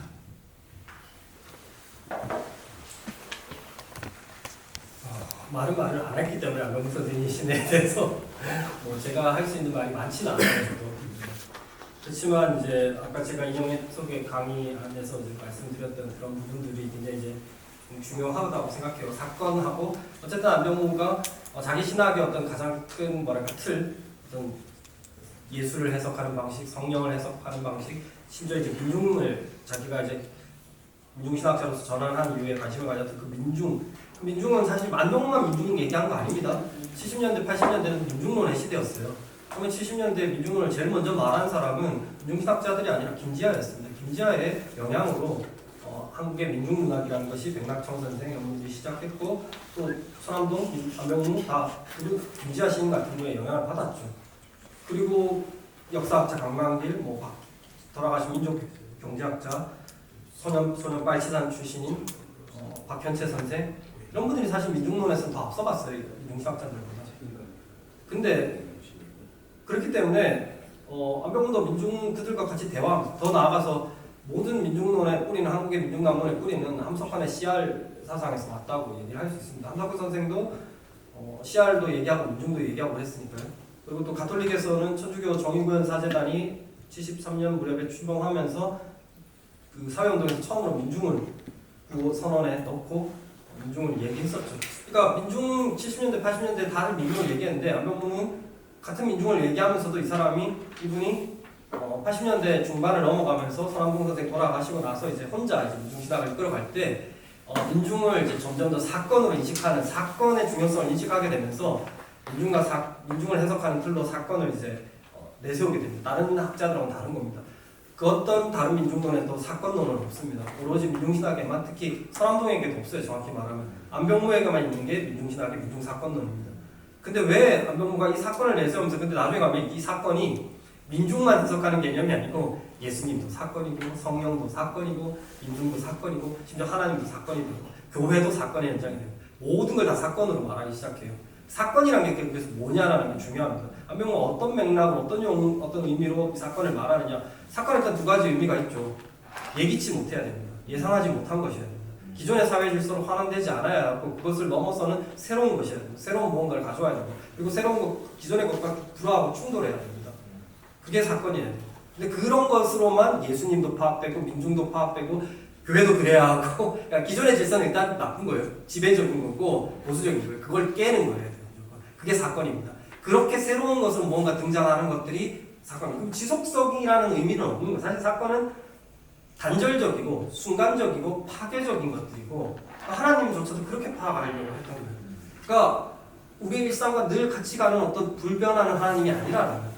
사건을 통해서 출현하고 등장하는 그리고 익숙한 모든 것들 인습적이고 진부하고 뭐 그러니까 제도화되고 어떤 그런 모든 것들을 깨뜨리는 어떤 계기, 순간 예기치 못한 예상치 못한 기존의 것으로 예측 가능해서 나오는 것이 아닌 예상해서 연역해서 할 수 있는 것이 아닌 그런 모든 것들을 뒤집어 버리고 등장하는 충격적인 것들 그게 사건이에요. 그렇게 하나님을 파악하려고 심지어 민중을 파악하면서 하나님까지도 그렇게 파악하려고 했다는 게 중요하고 교회라는 장을 그런 민중 사건의 현장으로 공동체로 계속 리뉴얼을 해나가야 한다고 봤던 게 안병무였어요. 그게 이제 안병무 말년에 이제 민중 사건이고 그런 의미에서 신을 본다면 안병무의 신은 존재론적 그러니까 어떤 존재론적 성격 계속 동일성을 유지하면서 시간의 흐름 속에서도 동일성을 계속 유지해 나가는 어떤 존재라기보다는 민중이 사건을 통해서 갑자기 출현했다가 또 사라져 다시 안병무의 은혜에서 그래요. 다시 잠겨 있어요 역사 속에 잠겨 있다가 또 사건 관계 또 등장해요. 그러니까 이런 식으로 반복이에요 계속.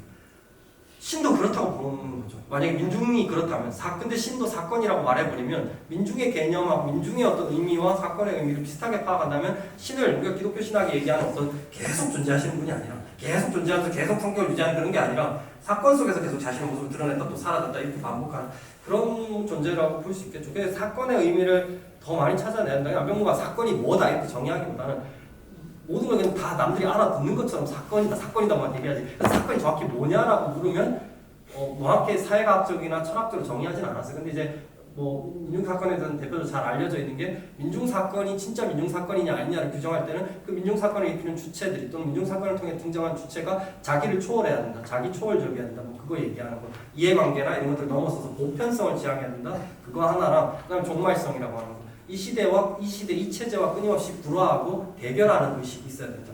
이게 이제 그런 주체가 등장하고 그런 주체가 주도하는 사건이 민중사건이라고 안병무는 얘기했었거든요.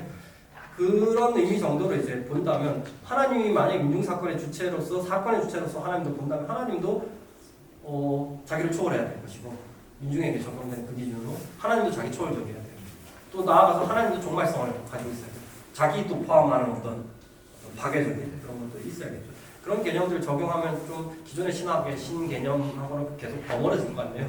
네, 어쨌든 그렇고요. 두 번째는 네, 해방신학하고 민중신학이 같냐 다르냐는 너무 학문적인 주제고 네, 그렇지만 굳이 좀 이야기를 하자면 해방신학은 하나님이 가난한 자들을 해방하신다예요. 해방신학의 태제는 하나님이 그렇지만 해방신학은 다른 어떤 신학하고도 다르게 약자를 우선하고 약자 당파적인 하나님을 내세운 것이 해방신학의 위대한 기여입니다. 그런 의미에서 민중신학도 넓은 해방신학의 한 흐름이라고 할 수 있는데 약자 당파성을 내세웠거든요. 해방신학은 하나님은 가난한 자를 무조건적으로 편든다. 자, 근데 여기서 하나님과 가난한 자가 어쨌든 엄연히 구별되고 편들고 이렇게 도움받는 존재가 나눠져 있어요. 민중신학은 민중신학이 지금 말했잖아요. 민중사건 얘기할 때 하나님도 민중도 예수도 다 저기 민중사건 안에 다 어우러져 있고 저기서 어떤 뭔가를 구별한다는 것 자체가 안병무에게 넌센스가 되어버려요. 안병무의 예수 사건론이나 민중사건론에서는 예수가 주체고 클로스가 객체다 이런 게 없어요. 오히려 예수가 망설이고 갈릴레아 예수책 혹시 보셨는지 모르겠지만 안병무는 그렇게 해석해요. 십자가를 지려고 할 때 예수는 갈등을 때렸다. 도저히 못하겠다 사람으로서 나 도저히 예루살렘 죽으러 들어가는 건 나 못하겠다. 근데 어떤 여성이 와서 마리아라는 이름을 가진 여러 마리아가 있는데 안병무는 그 의제린저의 그 미리암 소설에서 아이디어를 얻어서 성서의 신약성서 마가복음에 나오는 마리아는 다 같은 마리아야. 일곱 귀신 들린 마리아든 막달라 마리아든 다 같은 마리아라 이렇게 안병무는 이제 문학적인 가정을 하고 나서 그게 이제 의제린저의 미리암이라는 소설을 그렇게 가정하거든요. 예수와 굉장히 굉장히 친밀한 관계에 있었던 어떤 특별한 여성이 마리아일 것이다. 안병무는 그걸 가져와서 갈릴레아 예수에서 예수가 예루살렘 들어갈까 말까 고민 때리고 있을 때 막 괴로워하고 인간적으로 방황하고 그러고 있을 때 갑자기 그 여자가 와가지고 향유옥합을 깨뜨려갖고 예수를 장사지내 버렸다고. 빨리 가라는 거죠. 갈 길을 가라는 거예요. 그리고 근데 그 안병무의 주장은 뭐예요? 그 마리아가 예수의 부활 현장에 또 나타났던 그 마리아다. 제일 먼저 나타났던. 그래서 이 흰옷 입은 청년이 갈릴리로 가서 거기서 만나라고 전했던 그 이야기를 처음 들은 사람. 베드로를 비롯한 예수의 형제와 제자들은 다 도망갔는데 유일하게 예수 부활 현장을 목격하고 처음 목격. 이건 신약 성서가 지우고 싶어도 지울 수 없는 부활 전승의 가장 중요한 부활 사건을 최초 목격자는 베드로나 사도들이 아닌 여성 제자였다. 근데 그 마리아도 같은 마리아라고 주장해요. 그래서 예수 순환사와 부활사와의 처음과 끝을 마리아라는 여성이 장식하고 있다. 그러니까 사실은 스미스 상관적으로 예수의 순환사와 부활사를 이 여성이 사실은 일종의 뭐랄까 견인하고 있더라. 그래서 그 얘기는 주체와 객체가 나눠지지 않는다라는 걸 문신하겠습니다. 예수님이 주체고 예수님이 오클로스라는 객체를 편든다 해방신학처럼 가난한 자를 편든다 그런 신학이 아니라는 거예요. 주객관계가 무너지고 사실은 오클로스가 예수를 이끌어가고 예수운동과 예수운동 이름이 상징적인 인물이 대표의 인물인 예수운동이라 일컫지만 안병무에게 예수운동은 오클로스운동이고 민중운동이기도 하고 그렇게 되면 주객관계가 없어요. 그게 가장 큰 차이겠죠 해방신학과. 그러니까 이 민중사건이라고 하는 장 안으로 들어오게 되면 구원하는 주체와 구원받는 대상이라고 하는 건 없어집니다. 그게 아마 큰 차이일 겁니다. 가장. 네, 여기까지. 하여튼 저는 좀 말을 별로 안 하는 기회를 갖기도 좋은데 우리 강사님께서 말씀을 많이 해주셔서 이제 마무리를 시간적으로 이제 한 분이라도. 아니 그 사회자가 마음대로 하는 거 아니에요? 그래도 그렇게 끝내는 너무 저희가 강의했는데. 예, 아니 지금 저는 여러 청중들의 눈빛을 보면서 제가 다양한 느낌들을 갖고 있습니다. 그래서 혹시 오늘 질문을 안 하고 가면 집에 못 가겠다 하시는 분 혹시 계시면 공부를 하도 많이 해서 질문 없어져도 되겠습니다. 그래도 우리가 또 왜냐면 강사님이 이분도 계시죠. 아니, 그게 아니라 짧게 대답해 주신다면 질문을 네네네. 제가 대답을 안 해도 됩니다. 그냥 예. 말씀이라도 하고 가시는 게 다만 뭐 사실 상당히 좀 아주 진지하고 또 나름대로 좀 체계적인 그런 설명을 하면서 많은 느낌들이 있었기 때문에 하여튼 강사님이 그 질문을 짧게 대답한다고 했으니까 맥시멈 2개 정도만 하도록 하겠습니다. 없으면 뭐 그냥 그대로 마무리하도록 하고요.